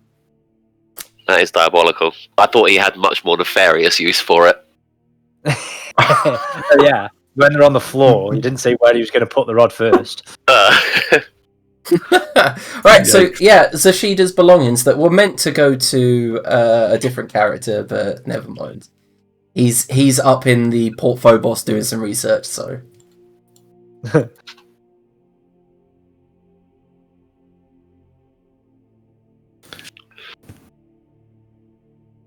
That circle of power might come in handy, but the rest of it maybe not so much. Mm-hmm. Is it an action to activate the rod of holding? The rod of immovability? It's an item interaction, isn't it? Oh, is it item? Oh! I gave the party an opportunity to get 8 of them, in the first, I think it was the 9th session or something, and you guys just left them, but... It's an action to press the button. Okay, there you go. While we're here, Pa, have you got anything of use? Have I got anything of use? Yes, I do. Give me a moment to go rummaging. And he summons his chest, immediately looks into it, and goes, anything? Well, who for? Who am I decking out? I suppose any of us. We're heading to the Crystal Wastes and the Crystal Dark, so... what are we thinking? There's been mention of... You mentioned Mind Flayers earlier, right, Macro? Oh, my... Blue Dragons. God. He goes, oh my, I can't believe I've forgotten about this one. And he yanks up a giant potion. It's kind of like the size of his head. And it's got a cork in it. And inside you see a tentacle with an eye on the end. He says, this is insane. Do you want to elaborate on that, Paul? Well, be like street for sick. I made this one in my younger days when we used to do potions on the weekend, go on a trip. And, this is one that me and my first boyfriend concocted up on one weekend. It was a crazy weekend. After he drank his, I decided I'm never drinking mine again. And he shakes it and it changes colour. And the tentacle kind of like slithers around. He goes, this thing, right, turned him into a beholder. And we just sat there all night laughing at him. It's hilarious. It might have been only 1 minute, but it felt like all night. Right. Potion of Beholder. I didn't say I was giving it to you. Give me a good reason to actually give it to you. Your son's coming along with us and you don't want him to die? That was going to be my reason. Oh, this is... How much money do you want for it? I expect a steep discount. I expect you to pay me when you are done with whatever you're doing, saving the world of young people these days. And he puts the potion down. Sweet. Sticks it in the bag of holding. Potion of Beholder. It literally true polymorphs you into Beholder for 1 minute. I literally selected random weird magic item on Don John, and I'm not kidding, he gave me that. That's brilliant, Iris. Fucking hell, the rate of anti-magic and everything. That's That could nuke so many things. But true polymorph also change. Does that change your personality into the new form as well? No, it doesn't. Okay. Because I was just like, No, what you want to, what you've Zap. got to realise is, and the Lineros and Orwin would realise that it's true polymorph. You stay in it for the full minute, you are a beholder. Mm-hmm. Which is interesting to say the least. Does that mean you can be a bit evil for a minute as well? Well, no, you're still you. You're just a beholder, and that you can't get rid of it except for a wish spell or a 9th level dispel magic. Beholders yeah, replicate by dreaming other beholders into existence. So in Yeah, but theory, it's not you're a at will. Dreamer. Yeah, it's not at will. But anyway, and then he keeps going through his bag. Oh no, not this one. You don't want this. Aha! This one could be good. And he brings out a scroll that's overly large. It's like 8 foot, and he has to like grab it out, and then falls to the ground. A scroll of finding. Of what? Finding. Yeah, I thought it was last year's tax returns. Haha. Don't laugh. We don't pay tax. I said tax returns. Aha. Jimmy. The Mokhul Okay. tax code actually has quite a few loopholes for people in our business. Yeah, please don't get him started on it. That's why I suggested it with the size of that list. An oil of healing, rusted armor, we don't need that. Potion of lava breathing, pointless, don't know why I even invented it. I might actually have to start paying taxes with Grilda in a position of power. Oh, I loved this bag. The bag of tricks. But this one could come in handy. He hands you a Chitem's ointment with 4 charges. Chitemans. Chitoms.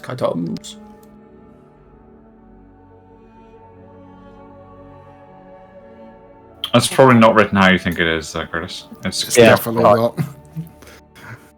I googled it. Kite Chitin. man. And eventually he brings out a lantern for you, Orwin. A lantern of revealing. Might be useful. And I'm Thanks, afraid Mark. anything else I give you would just not be, well, useful, really. I mean, I've got some powerful staffs, but I'm not like to part with them. Not for a price. Well, he looks at the one that's actually in his hand, and you see it's got lightning motif all up it, and he says, no, I'm not letting Yeah, go that of will this probably one. not know. What else you got? We've saved up a little bit. He says, I've got some rings. This one, however, will set you back 12,000 gold pieces. Ugh. I've What got a... to do? It allows you to cast telekinesis. It's telekinesis, Kyle. And I've got this one, a ring of spell storing.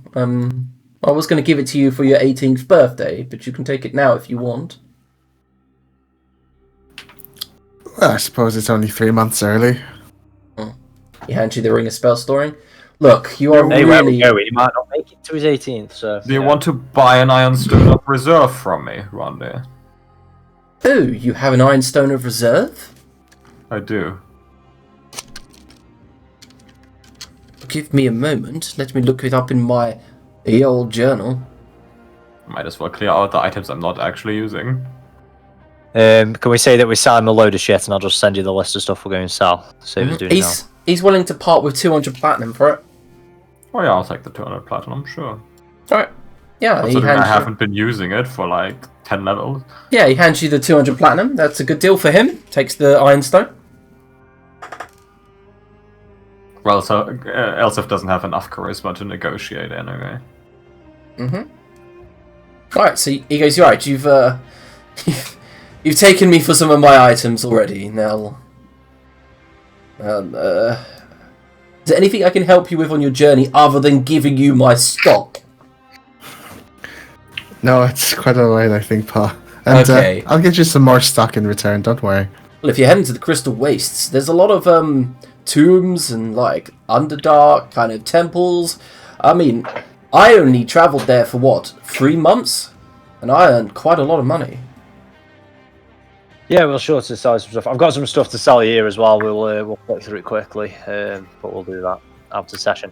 The only one he's quite particular interested in, he shows him some of the Netherese Electrum pieces he's got. Collectible items. You should probably give them to Grace, not me. Grace is the one sell these two. Right, okay. We'll have a word with them. I have 2 more things. How about a maggot that turns into a vampire tree? Sounds interesting. Sounds like a party. That's not what I was thinking about when I pocketed this. I probably should just buy it off of you so you don't plant it somewhere random. I wouldn't dare to dream to plant it somewhere random. Would you like a Plant jar? it somewhere very tactically advantageous. Would you like a jar for it? Just a jar. Well, yes. What if it dropped out of your pocket while you were walking across a field? And next thing we know, we've got... it like a chemistry glass thing. Okay, well... A maggot. How can I... Give me that. And he, like, casts Identify on it. And he goes, oh dear Lord Almighty, yes, 500 gold pieces? 500 gold pieces, and I give up the chance to become a vampire and live forever. This will not turn you into a vampire, was it? I thought it grows a tree that turns you into a vampire. It doesn't grow a tree it grows a vampiric tree, yes. And the fruit turns you into vampires, I thought. The fruit kills you. Oh, good thing we've established this. I have wrong information out of the Feywild. Yeah, I'll take 500 gold pieces for a tree that kills you. Yeah, he hands you the 50 platinum and then like walks off with it and drops it in the chest with his eyes going, what the hell? What other cursed items do you have that I can get rid of? That's the only cursed thing. I'm just thinking how funny it would have been now if Mako's children had actually planted that thing. You're a proper nasty bastard, aren't you? Just imagine one of those elf guards that for some reason have given up their entire life to serve someone they barely know, just walking along and bam, tree eats them. Yeah, no, I'm sure it could have been prevented with proper parenting. Oh, there's nothing of that here. While we're on magic items, Maisie, I see you got yourself some new armor, which, no offense, looks tragic, but maybe you could use this as well. Might protect you a bit more. He hands over a cloak of protection that he is now no longer wearing. Oh, thank you. Much nicer. No offense, Macra. I really appreciated it and all. No, wait, you can wear it at the same time. No, I know, but she's just like, I think someone pissed in this one. You know, I can knock out a leather armor in like 6 seconds if you just give me a leather. Oh, sorry. I saw that the one that you were making for Macra took about 56 years and thought not to ask. Do you think I'm making leather armor out of a starlit stone? You didn't know how much quicker you could do Yes. leather over than... Gwandia, do you have a block of iron? Do everything. Gwandia looks a block of iron. What, just sitting? Just a block of iron. What, just sitting nowhere in my mansion, in my chest? Let me. Yes, I do. And he just brings up a block of iron. How much do you want for that? I don't even know why it's in there. If I'm honest, you can have it. Okay, for demonstration purposes, you're standing before the greatest smith, weaver, leather worker, woodworker in all of Mokhul City.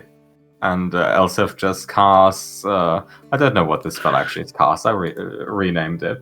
But Elsif just uses the iron to immediately create wonderfully smithed stones. Swords. As long as you have the tool proficiency in a 5x5 cube, you can just create whatever basic items. So there's just like a pile of wonderfully smithed swords in like a second. That is wonderful. It's not armor though, is it? Well, you didn't have the block of leather.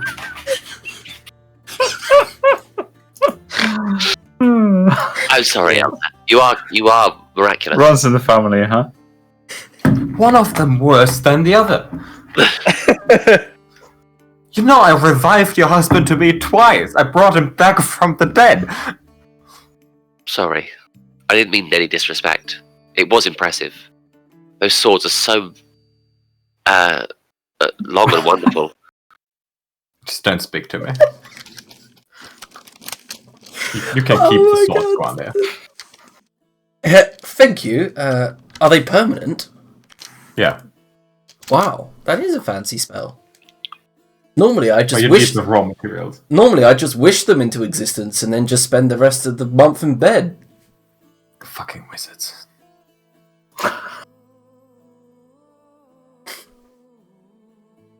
Right. So, Shushu, you've got adventuring to do, right? You're just taking up time in my mansion when I could be drinking whiskey and getting fucked. Are there any good parents less in about Mokhul that, City? thanks. I meant drunk. Owen. Always just got very vivid mental issue. You're just getting railed by his fucking mansion servants. He's got his own collection of immovable rods. Okay, well, as you guys... Well, two more things. Okay. Do you want to buy the God King's floater I have in my basement? The God King's what? The levitating sand cursor thing. A speeder? The Yellow Yeah. Sea speeders?